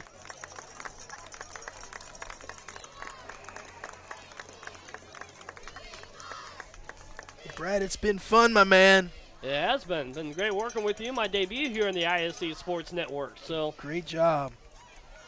Hopefully there'll be some more, and that will do it. The final knee, and the Gopher fans celebrate, and Clinton Prairie will defeat their rivals 54-30 here tonight at Bradford Field at Clinton Prairie to go to 2-0 on the season and beat Frankfurt, as we've talked about, for the first time in over 30 years. Just a really impressive job. I just really like what I've seen out of this Clinton Prairie team, offensively and defensively. They have some things to clean up, but, man, these guys are poised to have a really good season. And the play of the game tonight by Clinton Prairie. We'll see here early in the ball game, it was Stephen Dunford to Caden Davis for the touchdown. That was earlier in the football game. I believe that made it 16-0. He had the first 2 scores of this game. And the player of the game, none other than Mr. Jacob Wilson. Just an offensive stud today. I mean, he did it on offense and defense, but, man, he was super hard to tackle on offense today. Just super duper impressive. Great job, young man. How about 4 touchdowns tonight for Jacob Wilson on the offensive end? Did a lot on the defensive end of the football tonight for Clinton Prairie as well to help his team get to 2-0. Jacob Wilson, a 5'11 junior for this football team. A lot of good things to come from him for the remainder of this season and obviously next year as well. But Clinton Prairie, again, will host Clinton Central next week. Frankfurt will go to Tri-West after a 54-30 win by the Gophers here this evening. So we're going to wrap it up now. For Chris Walker, I'm Brad Huber. Thanks for joining us tonight on the ISC Sports Network. Enjoy your weekend. And Clinton Prairie wins it tonight 54-30. Ball here. Harris scores. With 19 seconds left. Fake players, big boy. I'm telling you right now, that's awesome. I love it. That's the finish. You get a layup taken and an and one. Fly ball.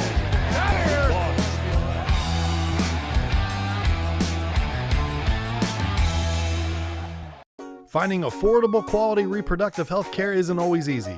Did you know that there's now a family planning and reproductive health clinic in our area that is income-based? Services include Pap tests, breast cancer screenings, pregnancy tests, sexually transmitted infection and HIV testing, same-day birth control placement, filled prescriptions, and free condoms. Services are on an income-based sliding scale. Visit 1234 Rossville Avenue or call 659-6063 for more information or to schedule an appointment.